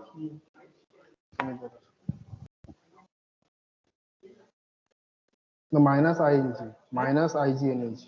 Oh, minus IGN.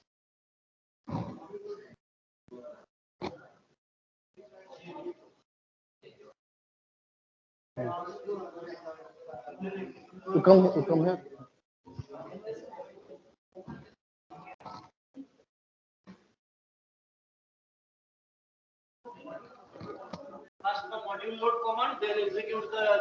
If you are unable to use these commands, then just execute the script. I have written on script there. This will automated all this do this process. The script is in this one GMX folder, this folder.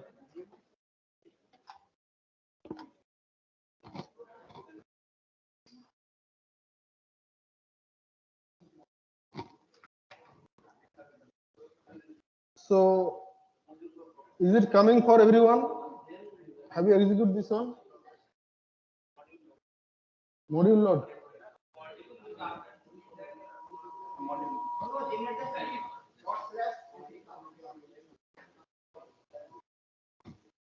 Have you executed this command?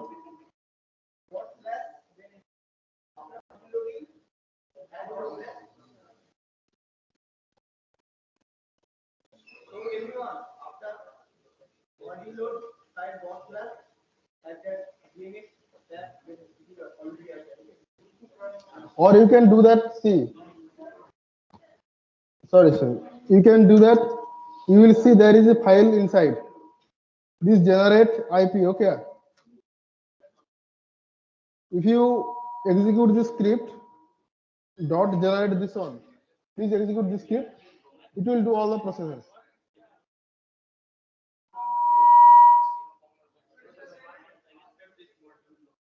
Just execute the script.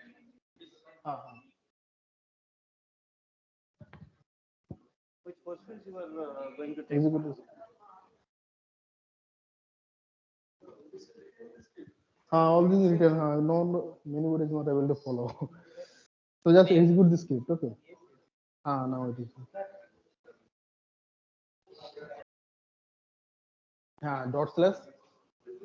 Dot slash generate G tab. Okay, just enter. Okay, it will run. It will give you all the files. आप इधर ये कर रहे थे? हाँ, फिर देखन तुम्हारा विंडोज है ना? नहीं, you can connect via this command prompt, right? Command prompt. So DMD नहीं खुलता है। नहीं वो अगर रन करना देख लेना कैसे रन करते हैं कुछ और After loading the module, what's the command for GMX? No, you don't do this. Just go to the inside folder one GMX cd one. It is not one hyphen tab. Give tab. Okay. Enter. Just give ls. You'll see one file is present. Yes. Dot slash. This file generate tab. Tab. G tab. Okay. Let's execute it. Then you will see all the file will come. Okay. Able to do that? Okay, now give the ls command. After executing the script, you will see some files are there. ওখানে সামনে গিয়ে বলো Windows or only Linux command? Linux. No, these are Linux commands. These are command to run the Gromex. No, you are window open the window. Where should I put this command? You see, This is connected to your HPC, right? you have not connected to the HPC? How is it? You go to this Yeah, it is. Control C. Okay. You are inside the folder. Okay, give ls. You see this file is there. Dot slash. I can run the script. Dot slash. Okay, if later you can see all the commands there. Okay, so now we check the files which are there. Now give ls. Okay, so after executing the script, this will generate few files.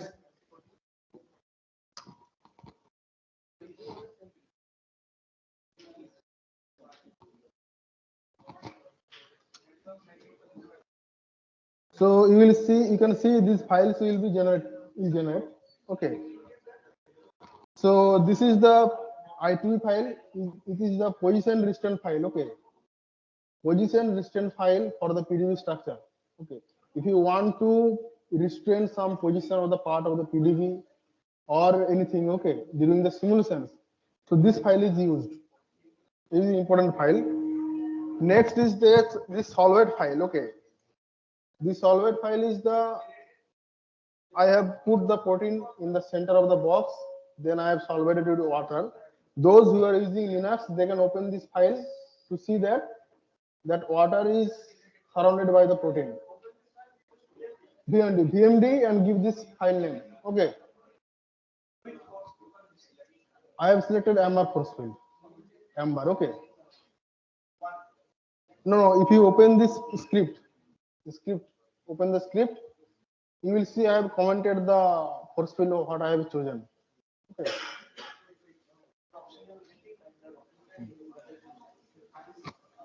Okay. Is everything fine? Okay. I'm coming soon. Okay. Now the next file is this topol.top. Okay. This contains all the information of the protein structure. Okay. If you open the topol.top command, you will see all the residues name. Okay. This is aspartic acid. This is alanine. Okay. All the residue name is written here, and alongside the charge, total charge. Okay. So this is a typical topol.top file for Gromex. At the end of the file, you will see these molecules. Okay, VIM, Vim. To open the file, use VIM space.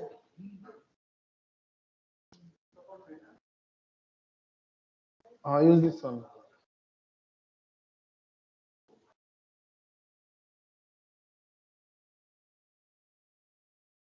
Okay, go to the end of the file.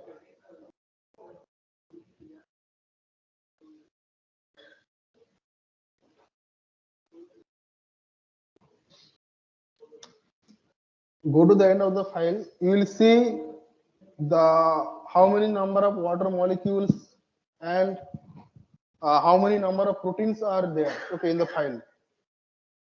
You see the protein residue is only one. Okay, protein structure, and there is almost 2000 water molecule present in the box.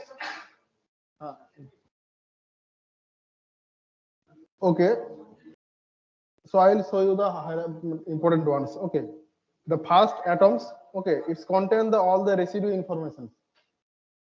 Residue means, suppose this is aspartic acid. This is the serial number, then the atom type that is used in the force field already in the Gromex library, and this is the residue name. This is the charges of the atom on the atom. Okay. Similarly, this is for other residues. Okay. This one, and you see here this is the charge. Okay. So if you want to know if your protein contains charged or it is non-charged, you see this will increase to some value. Okay. You also sorry. Okay. So see, this is Q total 1. Okay, that means this residue has a +1 charge, and this is lysine. That you know that lysine has a +1 charge. Okay. Now, similarly, you will see this is arginine. This is also a +1 charge. No, charge 1, charge state is 1. Positive charge. Any charge is coulomb. There is 1 coulomb like that. So that charge, yes, yes, a charge.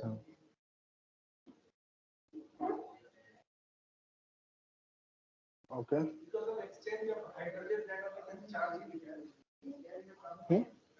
If exchange hydrogen is come, then charge is state is increased. Okay, plus.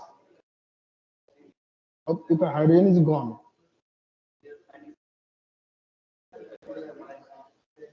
which command? Huh? No, they don't have to go to this GMS, move to GMS. Just execute the script. Okay, it will be difficult. Now, at the end of this one, you will see the bond informations. This displays the bonding informations. Okay, so this is like that. This atom 1 is bonded to atom 2. Similarly, atom 1 is atom 3. This is like that. Okay. Those who are those are work on the phosphate development, they know all these things better. Next, it will come the angle term. This is the pair term. This is different. This parallel relation.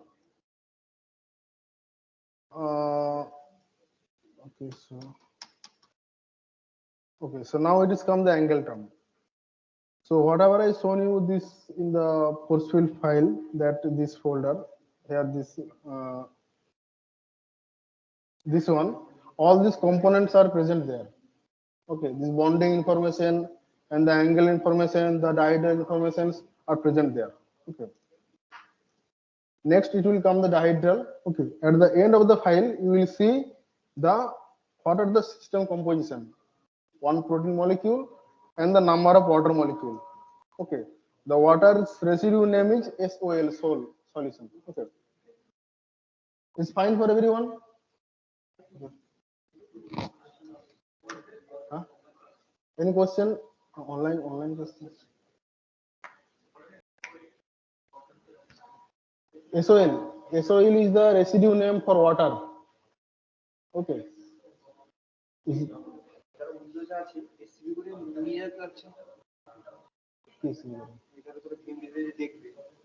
আরে আমি তো বললাম তো এটা on করতে হবে এটা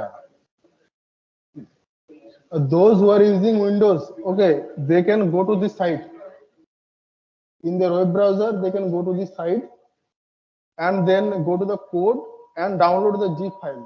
They will be able to download all the files in their local system.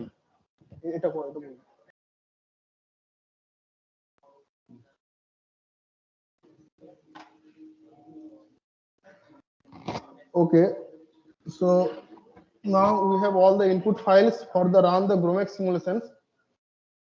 At first, I will run one simulation, then you can run it. Okay, don't run it now. Sorry. Okay, now you have all the files to run a Gromex simulations. Okay. Now you go to this. Sorry.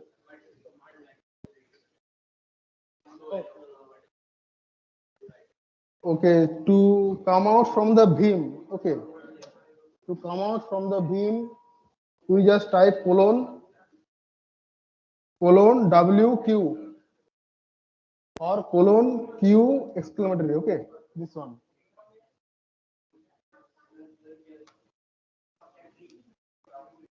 Understand? You got it? Okay.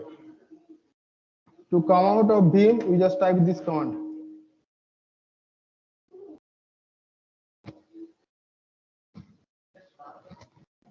Okay. Now you go to this previous folder cd dot.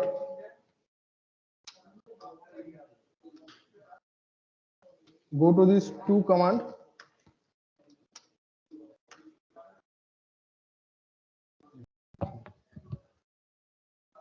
Go to the next folder. Go to the previous folder cd dot.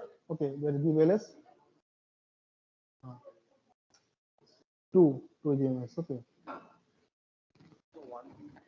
আরে step by step বলে দাও, বুঝতে পারছি না। আরে তুমি স্ক্রিনে দেখাও কি কি জেনারেট হলো, মানে Hello. So what we have done so far, we had a PDB file. We have just executed in the GROMEX readable format, that is the GROW format. That PDB to GMX command basically converts the PDB file into the another GROMEX readable format. Okay, and the minus IGNH, that is the ignore hydrogen command, it basically ignores the hydrogen that is in the PDB file, but it will add hydrogen from the force field that we are selecting. Here we are using suppose amber. You can choose anyone like Gromos, Charm or anything. Okay. Now the tuple file, it is generating. It has the bonded and non-bonded terms That is hot from written. thing. Okay. Now there are certain residues are So, there, different types now of go to the residues next are folder. there. Okay. So suppose we have alanine. Alanine also contain nitrogen. Suppose we have Colon glycine. Glycine also contain nitrogen. So they give different name to that atom type. Suppose alanine nitrogen, they are giving name Na, and for glycine they are giving name Nb. So like that, the topology file is written, and there are bonded and non-bonded terms. That is the bond, angle, dihedrals, and mass, charge. All the informations are given there. And the post-rate.itp, that is the position restraint one. So it is giving basically restraint to the heavy atoms that is contained in the PDB file, not on the hydrogen atoms. So in the equilibrium phase, we will keep that position restraint on the heavy atom so that any drastic movement not happen during the equilibrium step. So while doing the production run, we will remove that position restraint from the heavy atom so that protein can move freely in the solution. And the water TRIP3P, here TRIP3P is a model. There are different types of model available. So we have chosen the TRIP3P model. There are TIP4P model also available, and another models are there. SPC and another different kinds of water models are there. Okay, now it is fine for everyone to understand all these things. Okay, we will go to the next step. Now we have all the files to run a GROMEX simulation.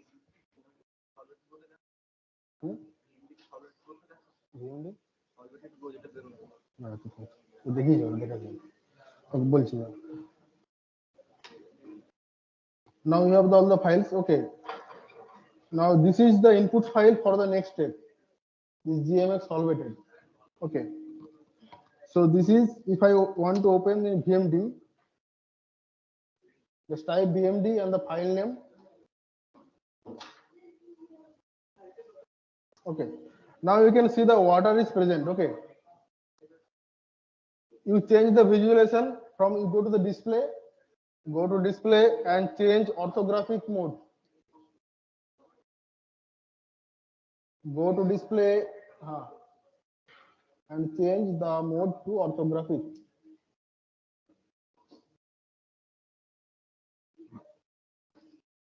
Okay. You will see a box kind of structure.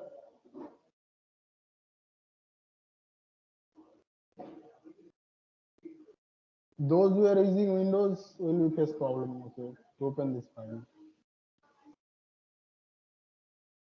So it's like that. The protein is center of the box, and water is around the protein structure. And this is one cubic box. That's the central box for the PVC card. PVC used for PVC. Okay.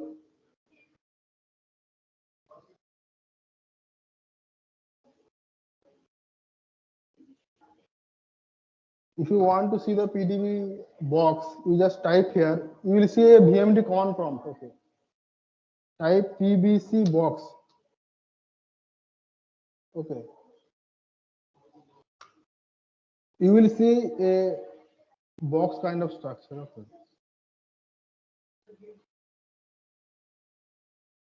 Type PBC box in the command prompt of BMD to get the box kind of structure. Okay. That is the indication of the how the cell is look like.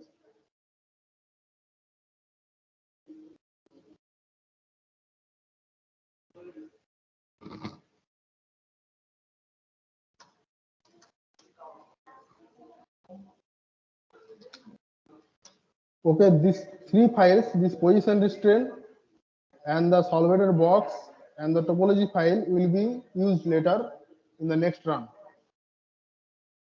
So come out from this directory. You will see another directory is there, 2gmx run. Okay, go to this directory.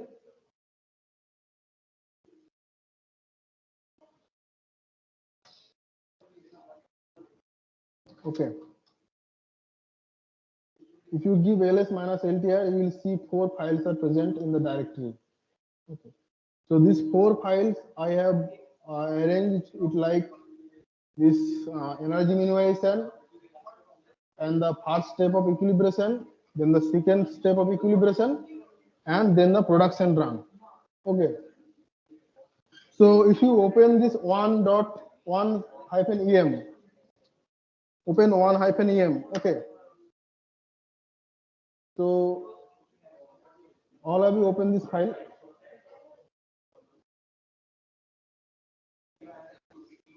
Open the file. Okay. So first few line is this is a submit script. Suppose you are using some supercomputer, okay, in Param Shakti in IIT Kharagpur, you have to use this command. This is a job manager, okay, that manage the job in the supercomputer. So don't change anything here, but you can write your name here. To write your name, just press I. In the Vim, press I. Press I. Okay. You will see the insert command here. Okay. Then write your name. Then remove it and write your name.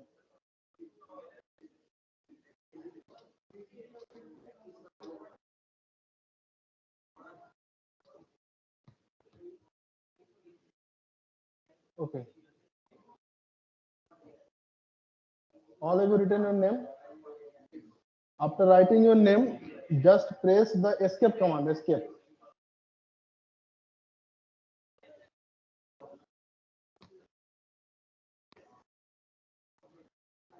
Okay. Now see these commands. Okay, these are the run commands that I told. Okay, this is the GROM that is taking all the input files. Okay.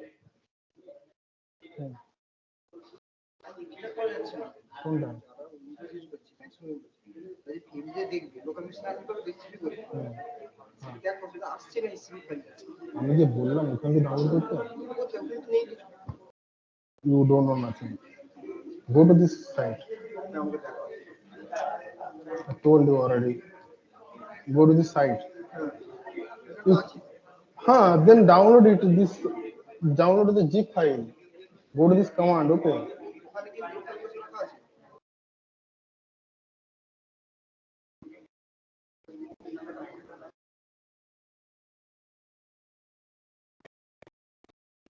Okay, you see, this is the 2 commands that used to run the GROMX simulations.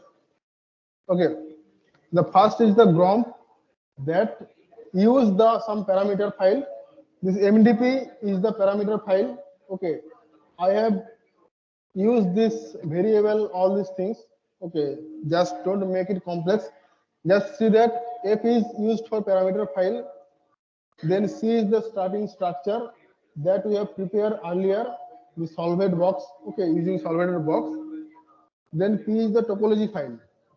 Okay, and I have given this extra flag minus max 1. If something warning is coming, it will override this warning. Okay, and it will output this em.tpr file.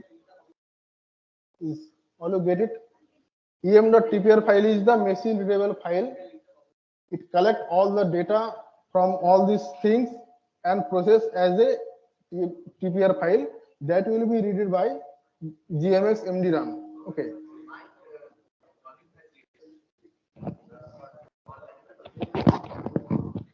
Okay. So, am I audible? It's fine, right?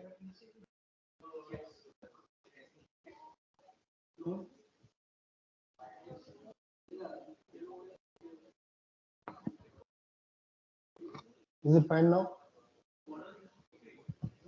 Okay. Hello. No.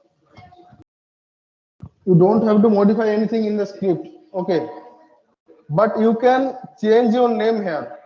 You can give your name here. So I told you to edit in Vim, you have to type I. If you type I, you will give the insert command, you will see the insert.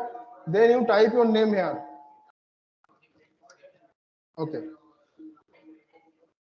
Now, okay, the grom command, it will process all the files and give this file em.ppr file that will be used to gmx md run. Okay. So this minus NTOMP, it is choosing how many core I am supplying to run our simulation. Okay. So slam CPU per task, here it is defined as 4. So I am using 4 CPU core of the server to run the simulation. Okay. And also I am using this GPU of the server.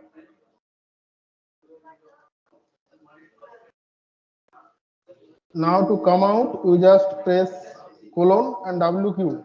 Okay.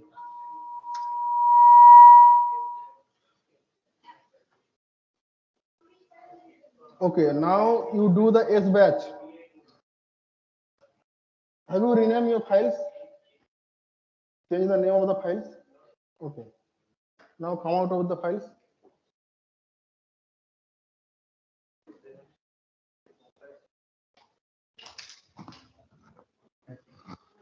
Able to do it? Give the S batch. Enter. Now when you do the S batch command, that means your job is entered to the queue. You can check the queue, just SQ. Type SQ. Then just type SQ, enter. SQ you have. SQ QUE. SQ.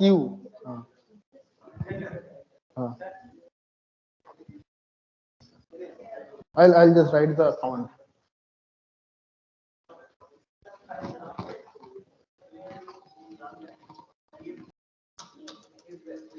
After doing the S batch, you will see the submitted batch job. Okay, and it will give a job ID particular to your job. Keep remember this job ID 3230, and if you type SQ,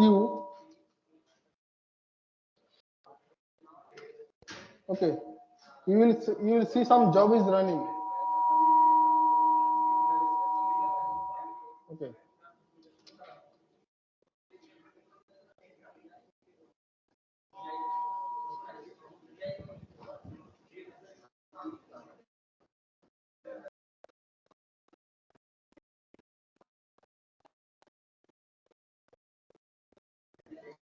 All did this one S batch.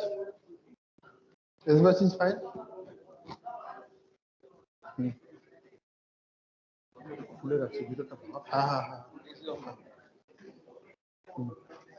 This is submitted, right? 3223. Yes. Because your job is completed. Okay, I'll tell you later. So type SQ. Okay. That means your job is completed. It is the fast type, this energy minimization. It just take very less time. Okay. You can go to the EM folder. Are you able to do that?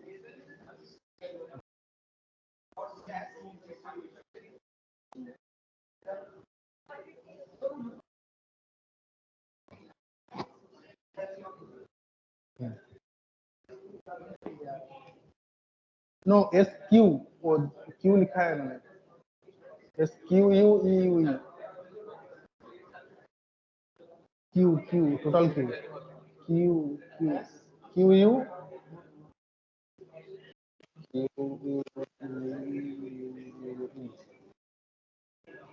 Okay. If it is not there, is running. Is it there? That means your run is complete. Okay.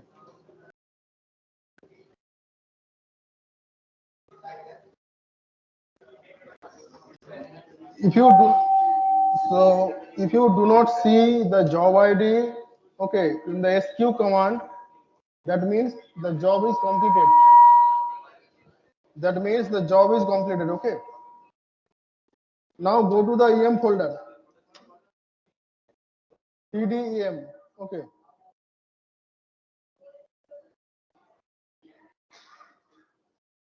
You will see after successful running of the job, this folder will be created. So this folder is corresponding to the energy minimization.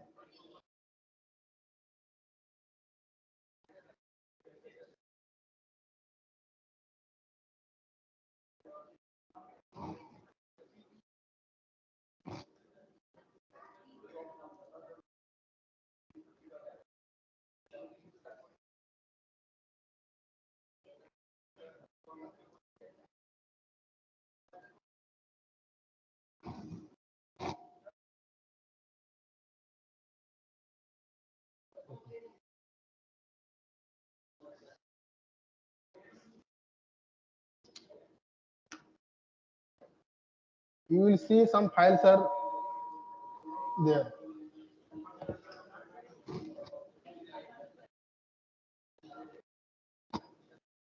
Dibbo, Dibbo.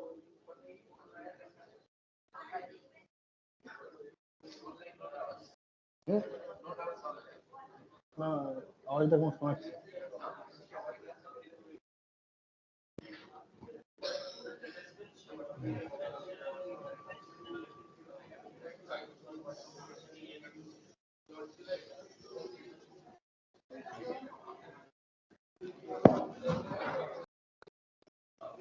Up to this is fine.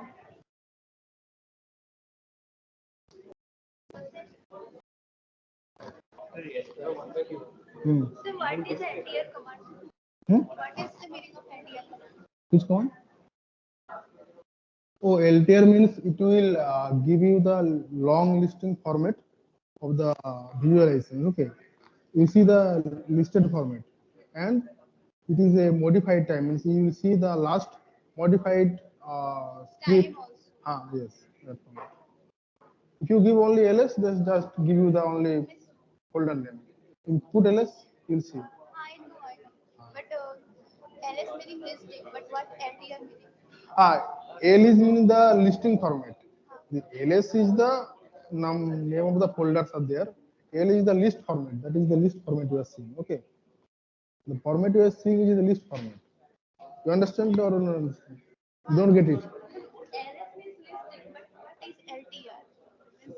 That I am saying. Ls is means what? Ls is means the list of files. Okay. If you have given just only ls command, give ls command.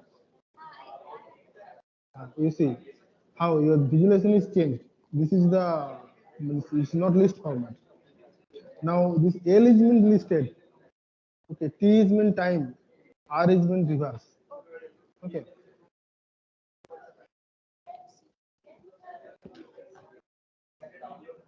CD means you are changing the directory. EM is the folder created here.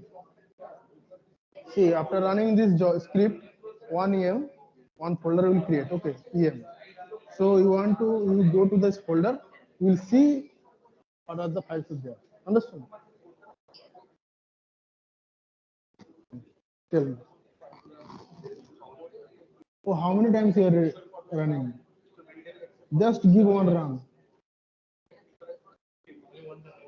You are running multiple times. You are giving this batch right multiple times. Okay, but you should not do this. Now you give the second time. Then you give this. Okay. Okay. Okay. All you have it is files.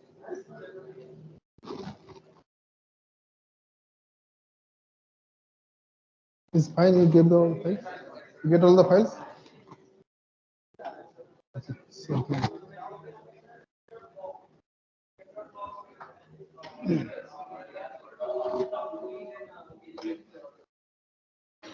Now, after running the energy minimization step, you will see these are the output files. The first is the TPR file that we have already generated using GROM. Okay. Then this is the GROW file. The GROW file is the output from the MD run. This is the structure file, and this is the EDR file. EDR file means is the energy file. Okay. All the energies of the system are written here. All the energies of the system are written here. Okay. And TRR is the trajectory file. Okay. And em.log is the log file, means any information about the run is logged here. Okay. So the main important file is the EDR file. So if you want to check the how your system is looking like, okay, so you just give this command gmx gpu mpi.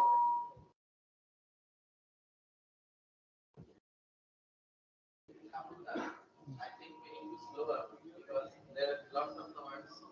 They need to get out. To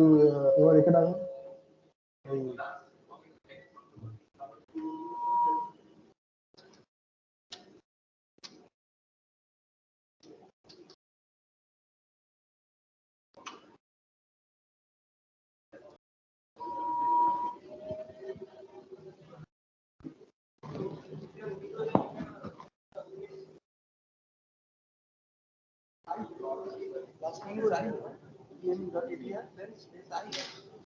Yes, no, not. Oh, that is the cursor.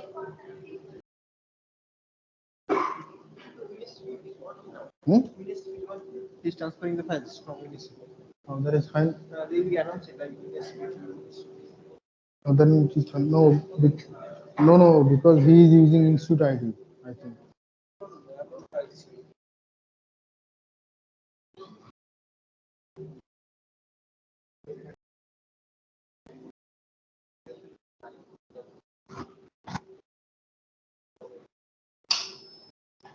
Oh, you have not used this module load.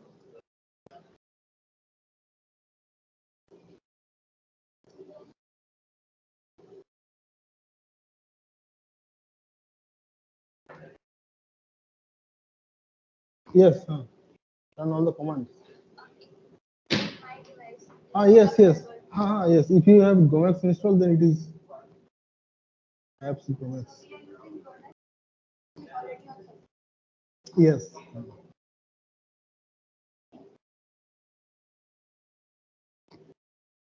Now run this command. Just type it to come again, right?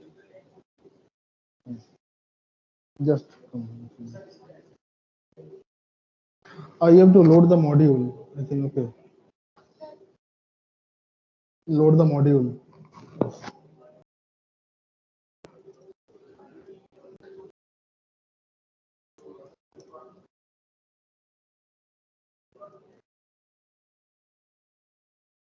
Tell other ones. Okay. Then do it. Load the module. I'll tell you. मैं बोल रहा हूँ.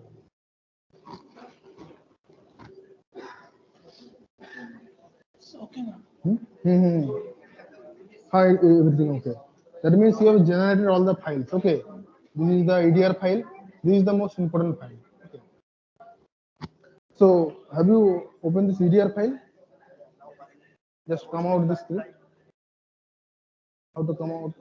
Just colon, give colon.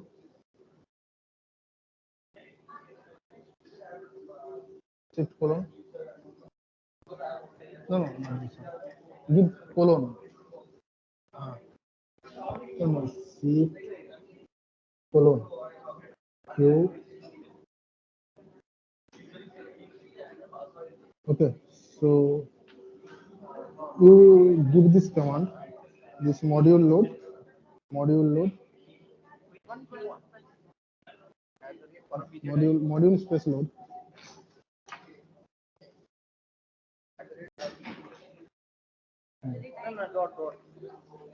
Okay, space apps, because you have not this Symptomax is installed, right? Then you have to.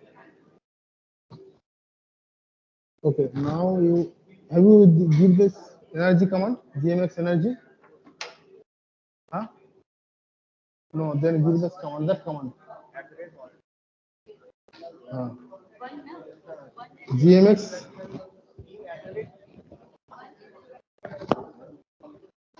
Yes, it will come. I'll tell you. Okay.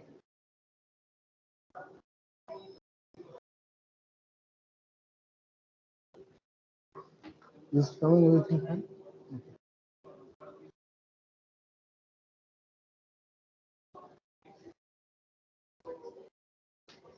এই দেখুন আওয়াজ হচ্ছে, এটা আওয়াজ হচ্ছে। এই Subhadip, please help online people. আরে কিছু হয় না, হ্যালো, শোনাচ্ছেন অনলাইনে?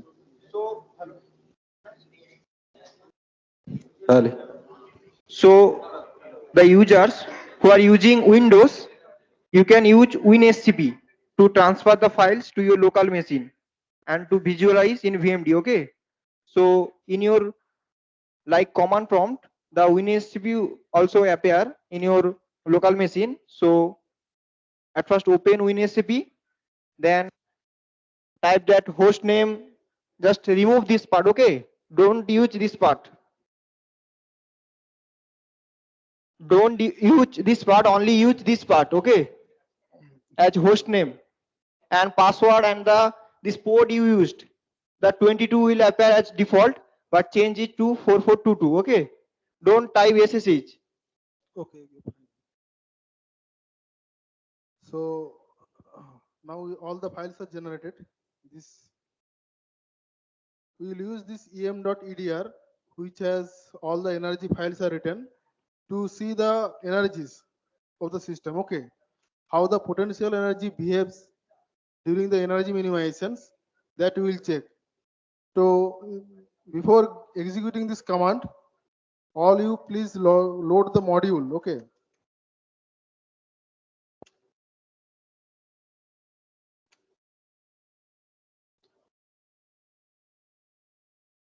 please load the module.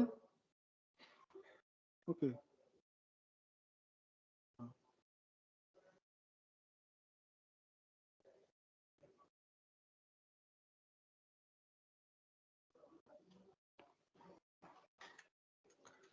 After loading the module, if you give this command,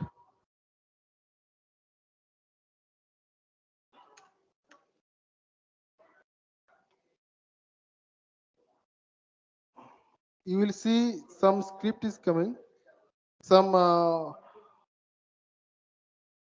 this menu is coming. Okay, this menu tells that which component you want to calculate. Okay, so here is important is the potential. You want to see how your potential is changing during the energy minimization. Okay, so potential has the 10 command. Okay, so you have to give the input 10, then space, then 0. Okay, 10 space 0. All you able to follow? Okay,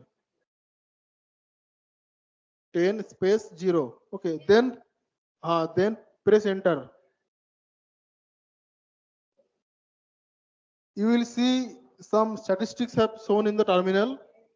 Okay, so that is the average and all this RMSD total drift. Okay, it will show every time whatever property you calculate during this GMX energy.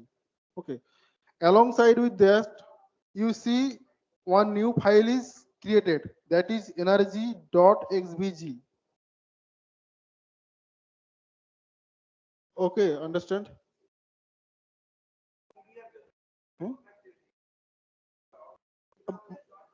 10, give 10 space 0. Hey, Jana, online, check the online people, they are giving comments. Okay. Huh? Why? Give Slam this command. Arun, check what they are saying. Okay. Now to see the to plot this energy file, okay, I have installed GNU plot here. So GNU plot is a free tool to plot the command. Those who are using Windows, they can't see it. Okay, but for Linux user, they can see the plot.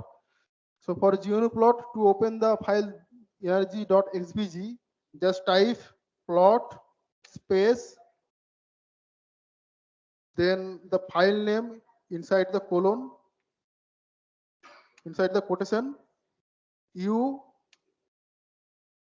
is to 2. That means we are plotting the column 1 versus column 2. Column 1 is the time and column 2 is the energy. Okay. Then W is the width and L is line and line width 2. Are you able to do this? It will not work for Windows, but I will later provide all the files, okay, in the GitHub, or I can mail you, okay. You can check all the files in your Windows. Yes.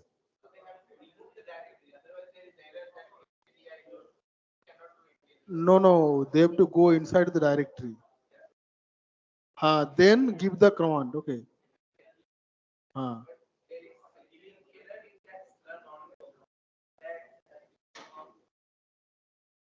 No.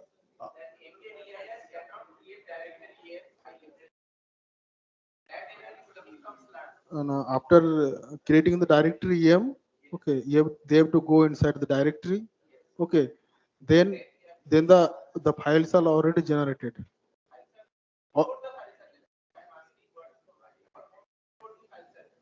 Tell him what to do.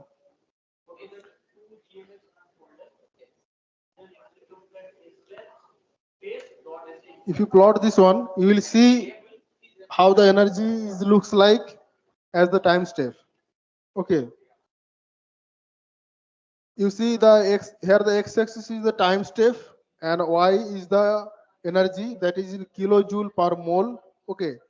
You can see at the beginning of the time, the potential energy of the system was very high. During the minimization, the potential energy is going to a stable position. Okay, that means your system has now relaxed and we can go for the next run. Okay, this is one thing you can check during the energy minimizations. Potential energy versus time step. Okay, everything fine is right. Okay, then just type Q. It will come out. You will come out from the GNU plot. Now come out from the CD. Come out from the EM directory. Okay, just CD dot dot. Give ls minus ltr. Okay, now we have already submitted the one EMSH script, that is energy minimization. Next, we are going to submit the job for equilibration first stage. Okay, please submit sbatch 2 space 2 hyphen equation 1 dot sh and execute this command.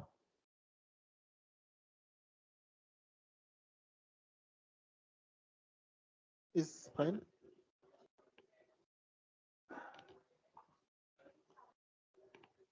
Yes, it will submit and it will create another folder. Okay, are you able to follow? Okay, so come out from that cd dot dot cd dot dot space dot dot cd space dot dot. Okay, enter. Then give ls. Enter. Okay, now put sbatch space 2 give give tab. Okay, now enter.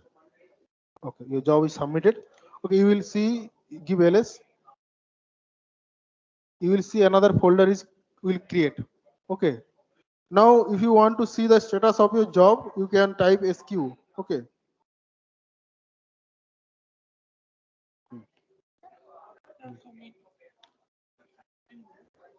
You check SQ, give SQ to check the status of the job, and keep remember the number. Okay. SQUE. SQ is the SQUE. SQUE. Right. This on the name. Okay. I think so many are using team one. That's why that server is already full. Okay. Everyone is in team one, right? Okay, Sam is, if you open it, then you will see. Open, use Beam, BIM, slarm, type, give tab, it will come. Enter.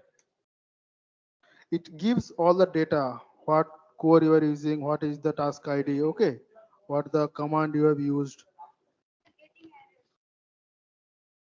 No, why you will error? You are giving wrong command. No. What you did you? See, he is facing.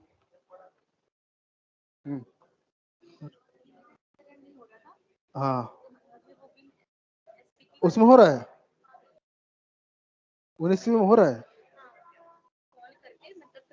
तुम कैसे हो 19 में किया हाँ अगर वो दिखा दो सभी को दिखा मुझे दिखा अच्छा ठीक है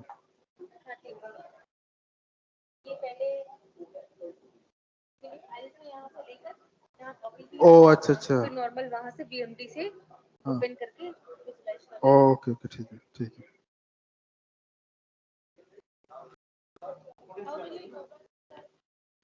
press colon Q exclamatory sign enter. Okay, this is the command you have to remember. Okay, so type SQ, you will see the status of your job. SQ, you type SQ, SQU, EUE, enter. What is your job type? 3276, you will see 3276 is entered.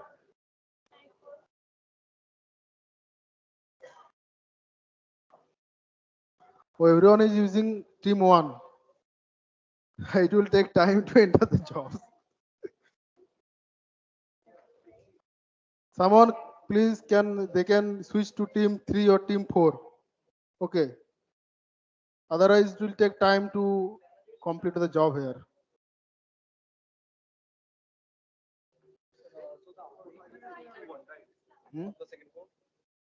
Sorry.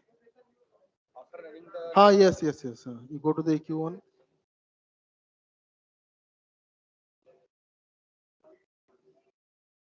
Which team you are in?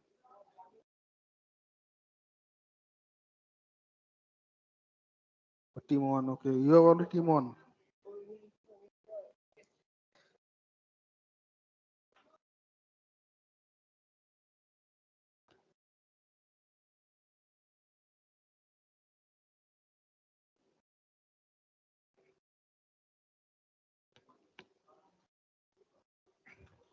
Okay. Type who am I? Okay. You will see in which team you are in.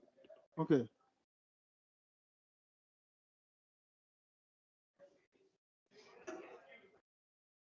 I think all are in team 1.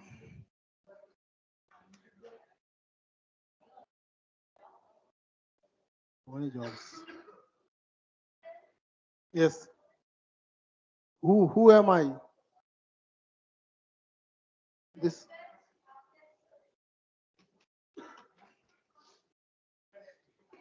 is batch. Then this one. You have completed this one? Okay. Then SQ.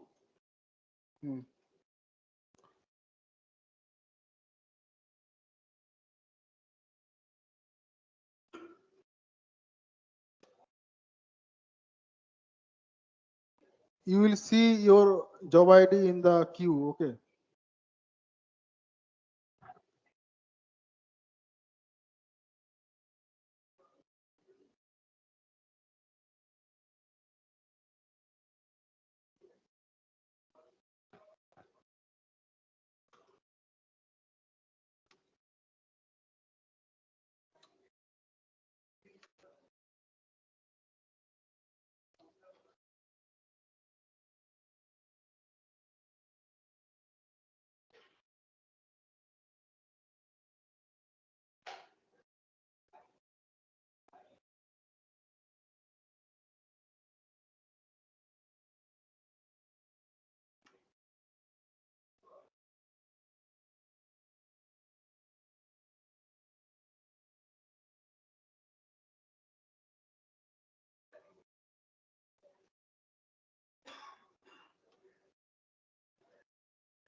Who can see another folder in the directory?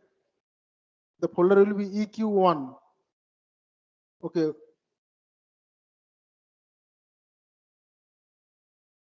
Which team are you in?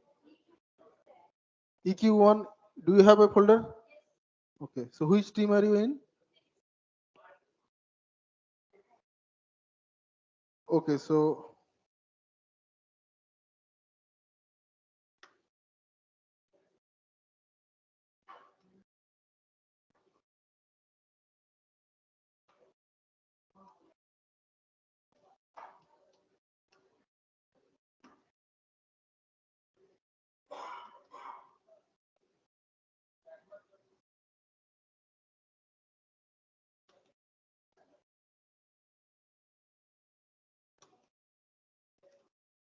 what is the name?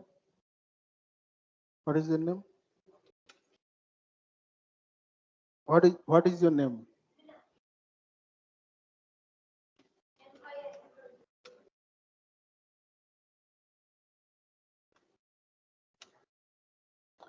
Okay, you will see this folder is created. Folder will be created after the successful submission of the job. Okay, that is the first stage. You can parallelly submit all the jobs, otherwise it will take time.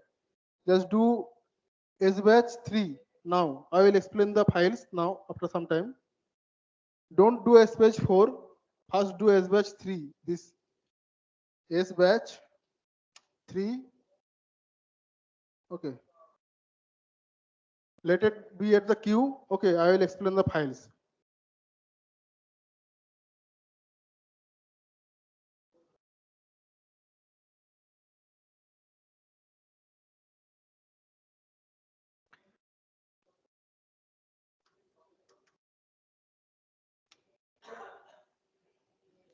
Okay, all you have this folder, this EQ1. Did you get the folder? Your is running, still in queue. You get it? Okay. So go inside the folder.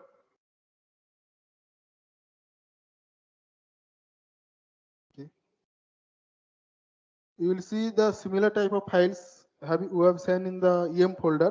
That is the same folder, but we are using here NVT ensemble that I have named here NVT. You can check similarly the temperature here. I told you in the NVT ensemble the temperature will be constant, so you can check the temperature using this NVT EDR file. Okay, just give the GMX and this energy minus F NVTDR. Okay, you will see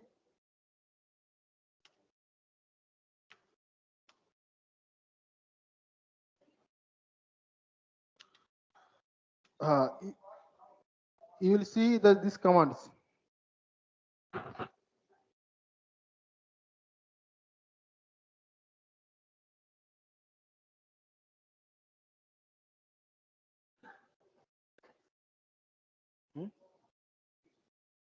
First time नहीं यार.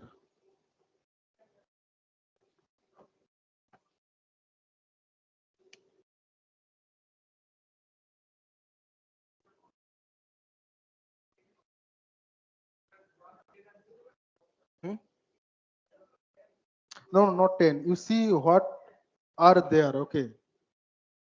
You see where are the temperature is. Temperature is at the 16. Okay. So if you want to see the temperature versus time, you give 16 space 0. No, 0 is for quit this menu. 0 for quitting, not for any menu. Okay.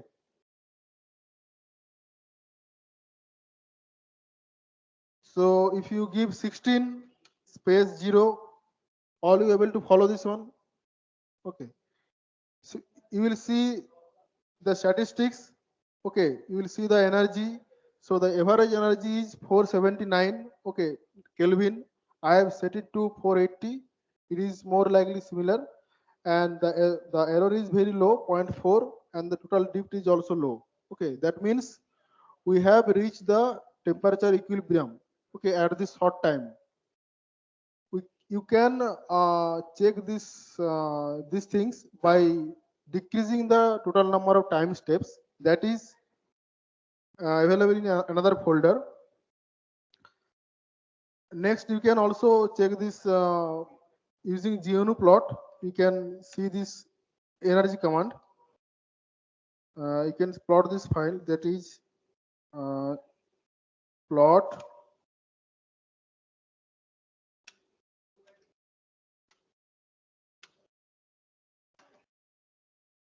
Okay, similarly, you can plot this one after the execution of this GMX energy.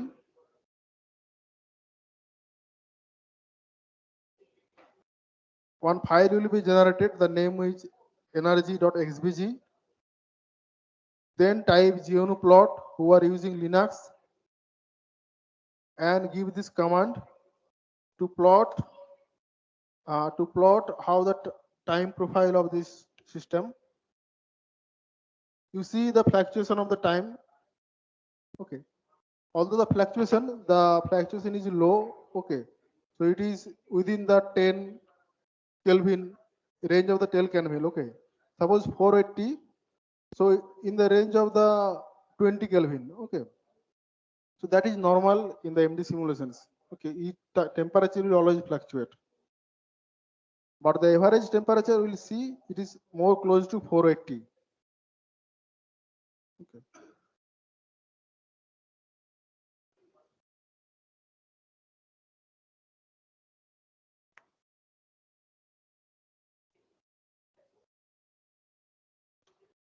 Then come out from this directory. Okay. And please submit the job for SBatch 3. Okay. Submit the job for this one.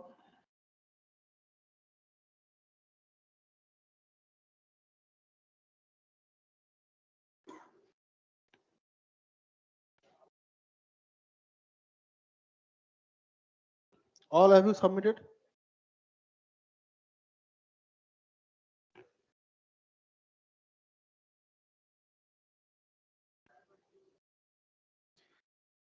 So this job is for the equilibration, the second stage. Okay, this is in npt ensemble.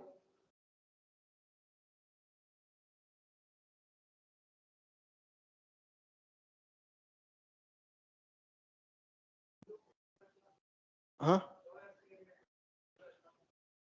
No, because the job is not, job is in queue. Job is entered, but it's in queue. SQ, give a SQ. It will get.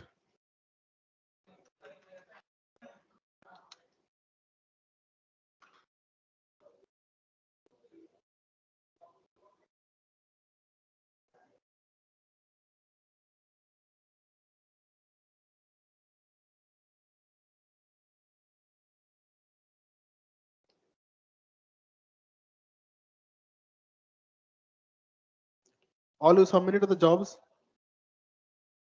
Submitted. What is showing?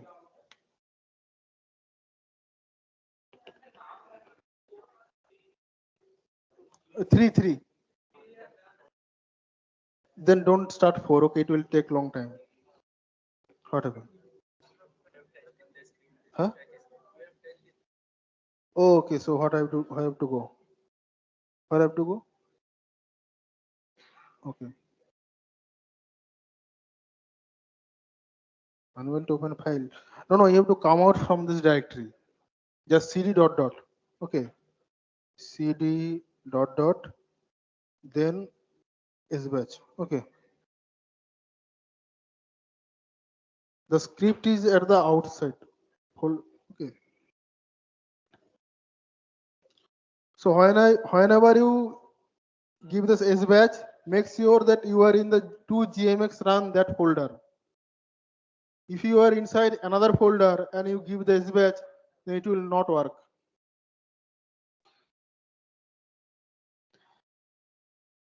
Now I'll tell you something, because we have less time.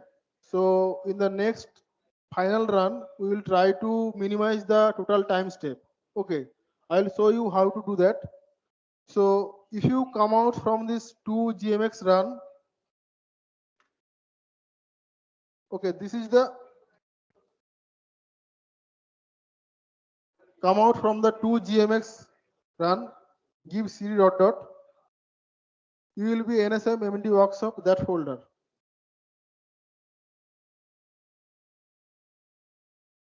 Okay, so you see there is another folder, that is mdb files.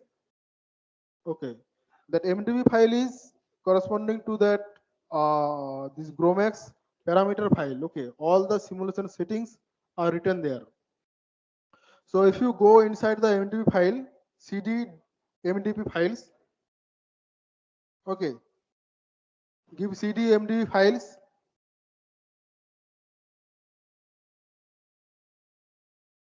and put ls minus ltr.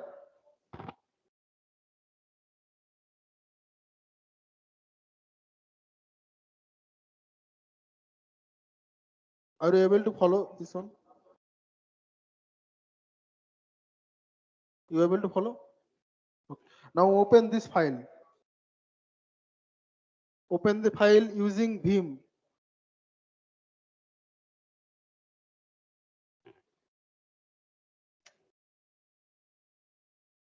Open the file using vim. Have you opened? Okay. All are okay. So you will see some commands are there. Okay. I'll tell you later what are these. But to reduce the time step, okay. Previously I have mentioned 2 nanoseconds, but it is now taking a long time to finish the jobs. You can reduce this time step. Okay. So I will say 500 picosecond. So for 500 picosecond, you have to divide it by 4. Okay. Divide it by 4. What you will get? 25, I think. Okay. So or you can give it 2500, 100 picosecond. So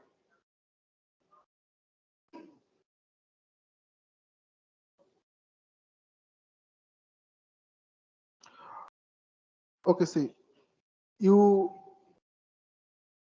press I, okay, you'll be in the insert mode. Then go to the end step and change the existing value to 50,000. Okay, so that means 50,000 step will be called for this MD run. Okay.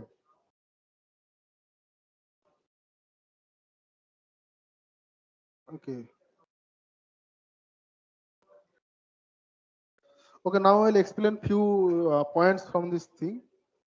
So this is the typical MDB file for the GROMAX molecular dynamics simulations.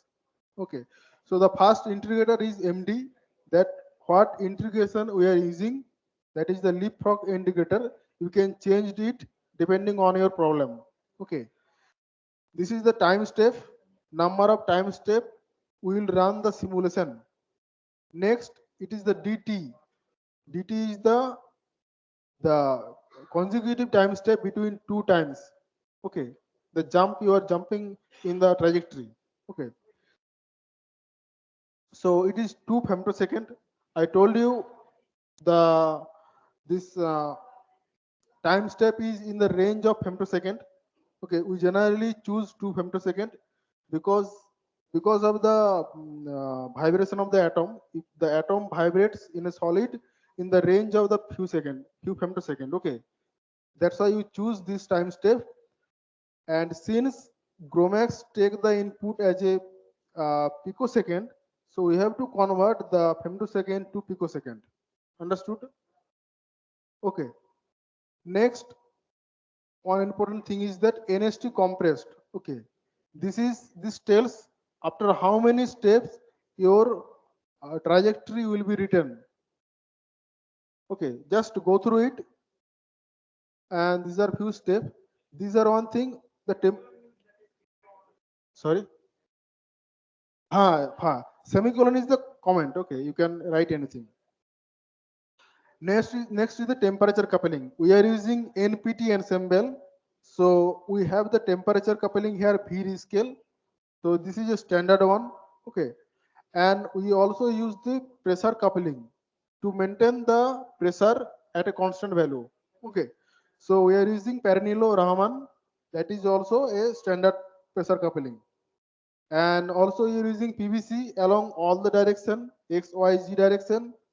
Then you are applying some dispersion correction. That is will be difficult to know you. Okay. So, and one thing is that you see the temperature I have fixed to 480 Kelvin. Okay. Generally, if you want to see protein folds or unfolds at a room temperature, you will not see. Okay. Not see means in the simulation you will not see. It will take a long time. It will take a month to see the folding unfolding event. To accelerate that event, I have increased the time, increased the temperature. So this is basically physical system. If you give temperature, it will just all these things will be disassemble. Okay. So if you give temperature to a protein, it will from the folded structure, it will go to the unfolded structure. So that's why I increase the temperature here. So all you have did this, you have saved this number of time steps to this one, 50,000. Okay. Now just press colon WQ, colon WQ. Okay. Now come out to the directory cd dot dot.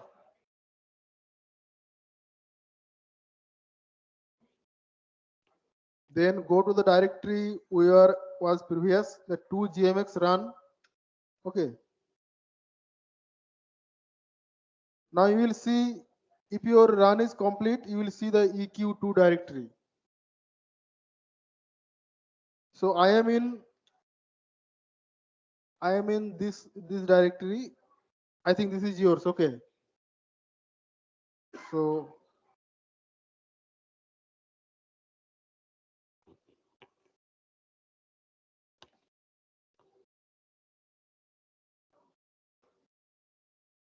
all you have completed the run. Question আসছে?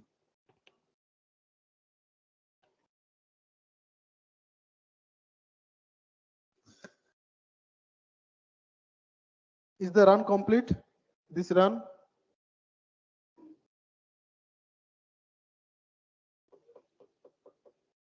দেখে আসি একবার। চলো।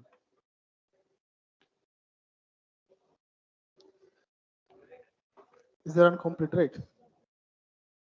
Oh, you have the same problem. Okay, show me later. I will check. I'll check it. Okay. Run is completed. Okay. So then quickly submit this job. S batch 4. Okay. Other it will take time to complete. Whoever has run completed this 3 EQ to SH, then submit the job for 4 product SH. You've done it. Okay. Okay, fine. Okay. This is the final registry file. Okay. So to check the system energy or anything, you can go to the EQ2 directory and check the density and the temperature. But due to the time limit, we'll go to the directory. I give GNU plot, give plot, auto colon, file name, colon not means quotation, file name, what is the file name? Oh, you have given name, the name. Okay. But do I have to give the path, right? Yes. No, you just open there. You change the directory, I think, here. Okay.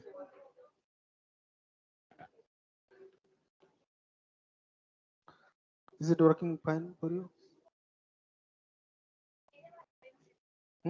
Okay. Have you submitted the job for 3 SQ?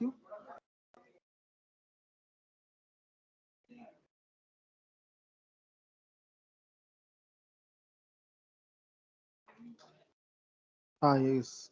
Okay. So you have did that one. I told you the change the value that you did.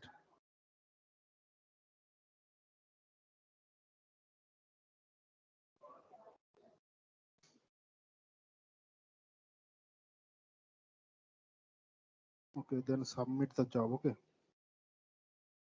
Submit the next job. Okay.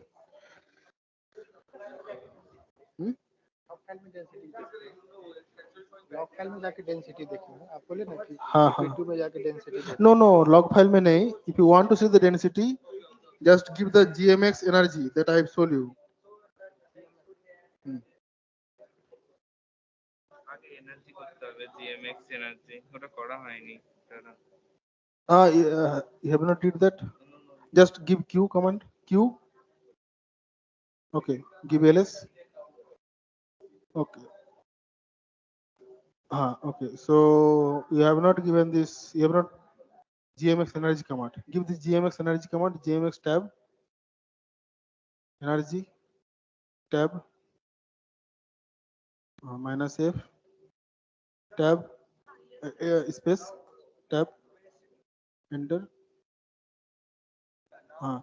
So if you want to check the density, okay, because we are using NPT and symbol, so check the density is where 24, then space 0. Okay. Now you see the density. Now you can plot it in the GNU plot.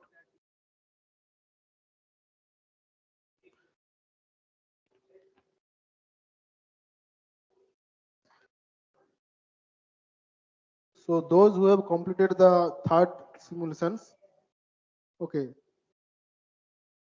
they will see that EQ2 a folder is created in the directory. They can navigate to the directory and it will show some files here. Okay, these are the output files. These files are backup files because Bromax doesn't delete any file, so it's just backup all the previous files. Okay. So we have this XTC file and the log file and the grow file, and we will use this EDR file. Again, we will do this GMX energy -F. No, if you load again one times, then it's fine. Where you were repeatedly.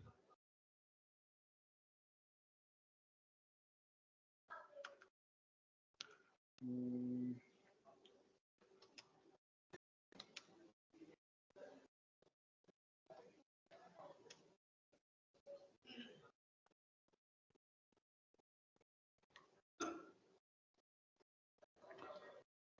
what you said after PWD?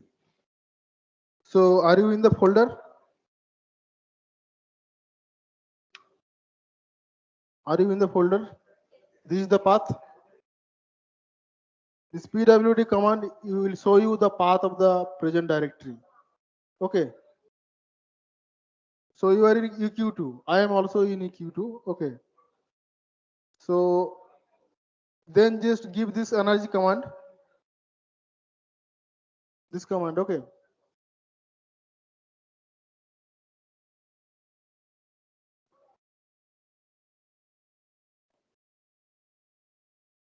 GMX give tab.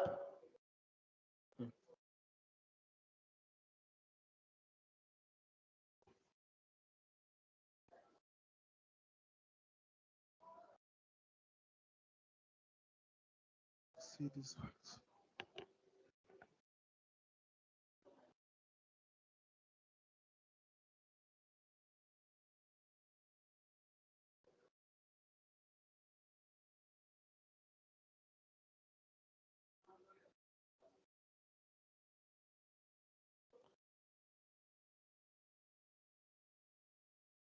We'll see.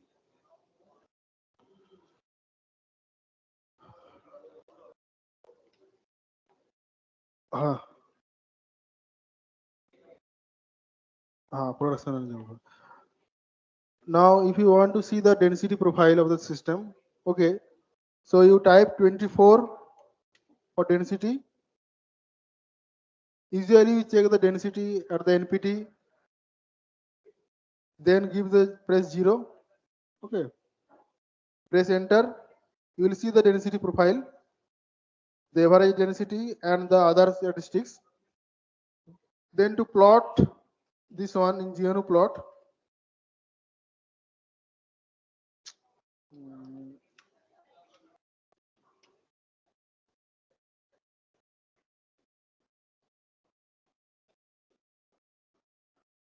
plot this using GNU plot. You will see the density of the system.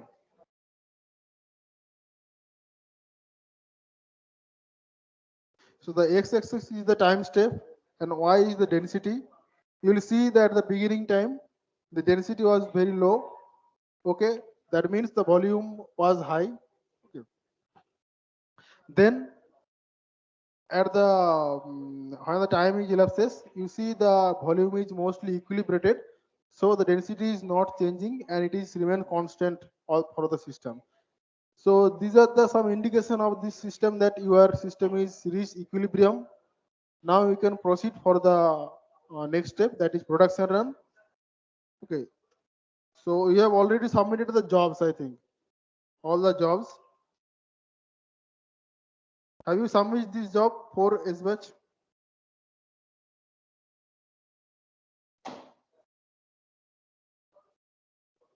Do you did this?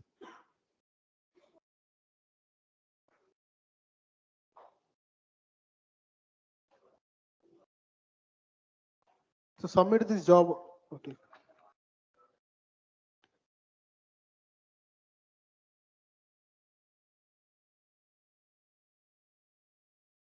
Oh, then it is fine. You completed the jobs. You can go to the folder product, CD product, CD. Okay. So you are using this. You can visualize, right? Huh? So you can see give ls. Okay, you see the two files. So those who have completed this for last run, that is the production run for prod.sh. So it will create another folder. The name will be No, you don't have to. You have to complete it. It's running. So one folder will be created, that is PROD. Okay. Energy यहाँ पे क्यों लगता है जब density और energy क्यों लिखता है No, this is actually heading. Okay. So whatever you give this, if you check the box length or anything, नीचे वाला ही आएगा ऊपर वाला सिर्फ हेडिंग हाँ ये हेडिंग है, मतलब ये तुम छोड़ दो, तुम ये देखो डेंसिटी है और बाकी सब जो एवरेज क्वांटिटी है, ठीक है। ये एरर है और ये RMSD है, RMSD from the average value. Okay, then the total drift, it has another equations. Okay, so okay, you have run this product. Go to the product folder. Those who have completed the last run, go to the product folder. CDP, where are you?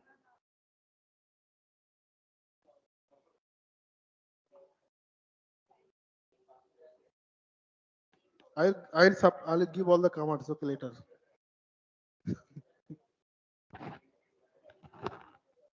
Is it running? Okay, so it is queue. चल रहा है.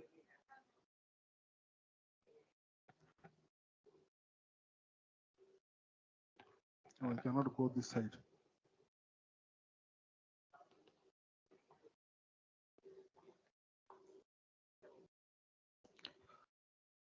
Your run is complete, right? You can open the file in VMD. Just type VMD. No. I'll say you. Just give exit. Type exit. Okay. Just put ls minus ltr space minus ltr. Okay. Now VMD space give trash out. This one first one. Tab trash.xtc. Then trash.grow space.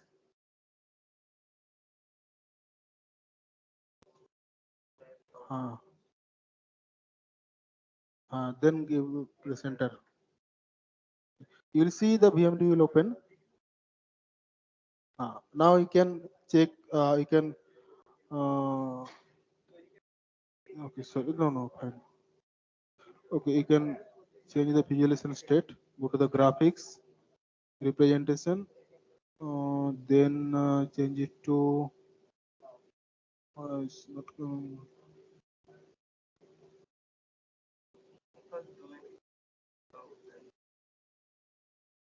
New button. Okay.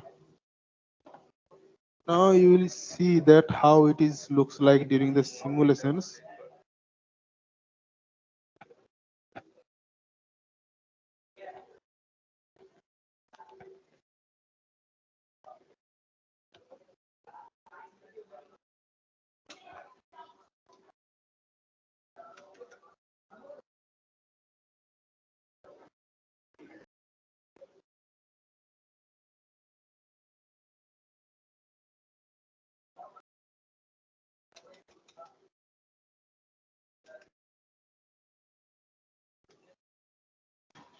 Who has completed this run?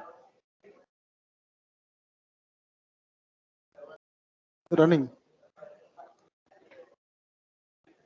In which team you are?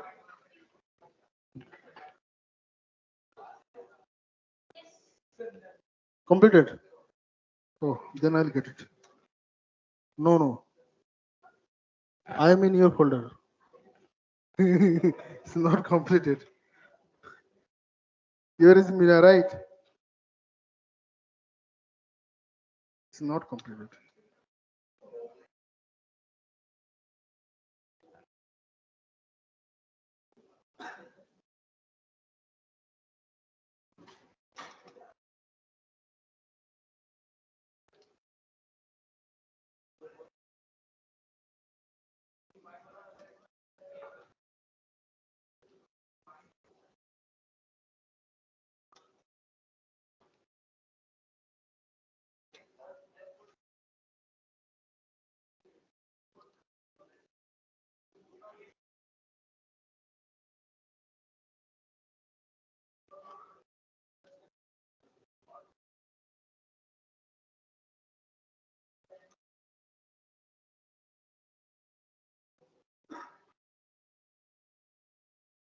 So what is the name?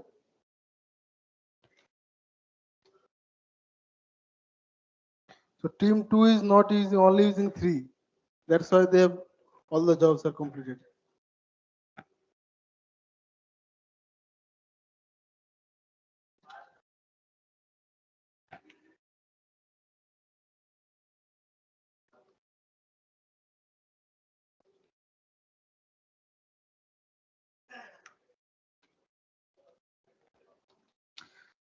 So after the completion of the job, this 4.sh, you will see this folder will created.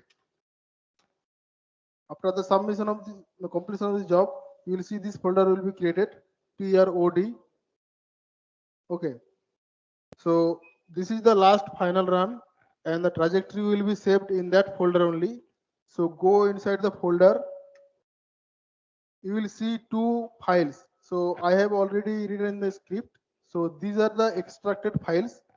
Because the raw XTC file, it is not PVC corrected. Okay, during the MD run, we are applying PVC. So this is already written in the XTC file, but when we do some analysis, we always have to do this PVC correction. Otherwise, it will look absurd. Okay, you will not see anything in the atom. So I have written the script that we can see that in the 4.product is 4-product. What is the script? So the final outcome was the trash out.xtc and trash out.grow. So this trash out.xtc, it contains the protein structure as a function of time, and this grow is the one single frame. To load it in VMD, just type VMD, then this XTC file, then the grow file. Okay. Then give enter. You will see the box. I'll change some display option.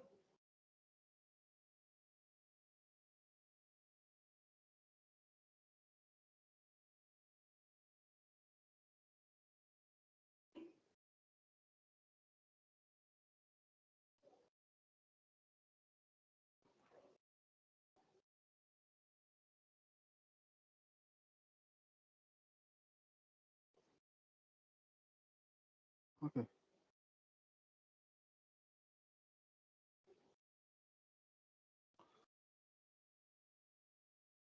So this is our first input protein. Okay. So you see that, and if you want to see the residue type, you check this residue ID. You see how many residues are in the protein structure. You go to this coloring method and change it to res ID. Go to the coloring method and change it to res ID. You will see the residues of this protein. It's contain 20 residue. It will have 20, just 5 minutes. Because I have started on, no, just half an hour is how much? No, it's fine. I'll just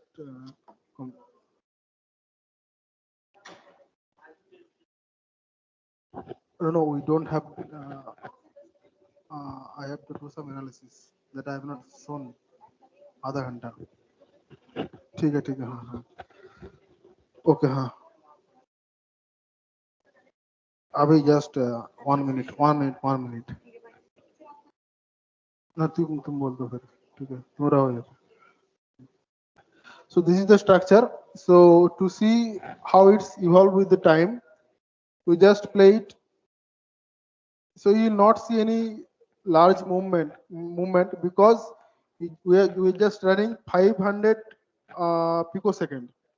That is very short time to see the folding or folding event. Okay. So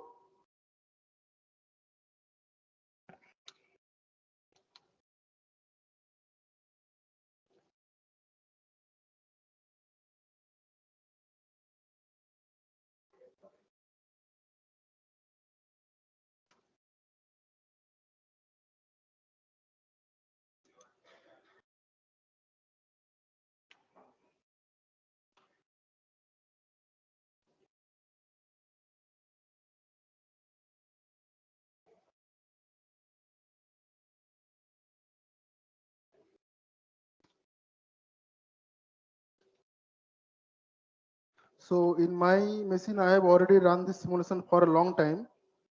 So you can see how it is looks like.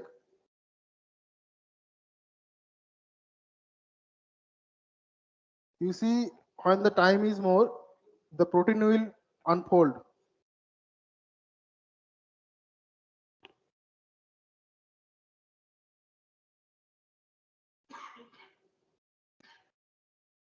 See the helix structure, it is now disturbing.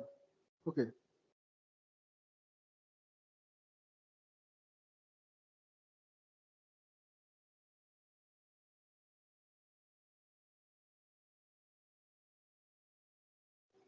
This I have run for 2 nanoseconds. Okay.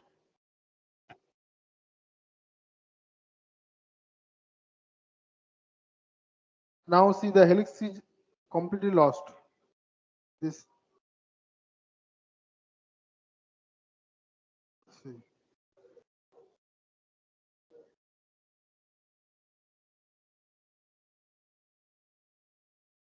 Okay.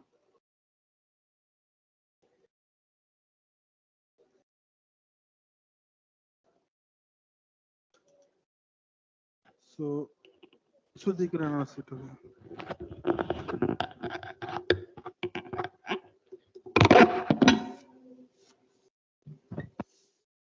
Now we are taking break for lunch. After lunch, analysis of molecular dynamics will continue with that portion. After that, auto-doc hands-on will be taking place. So we are having break. So if you can come by 2, then we can start at 2. So online participants also, you can take a break and come by 2 so we can continue with the molecular dynamics.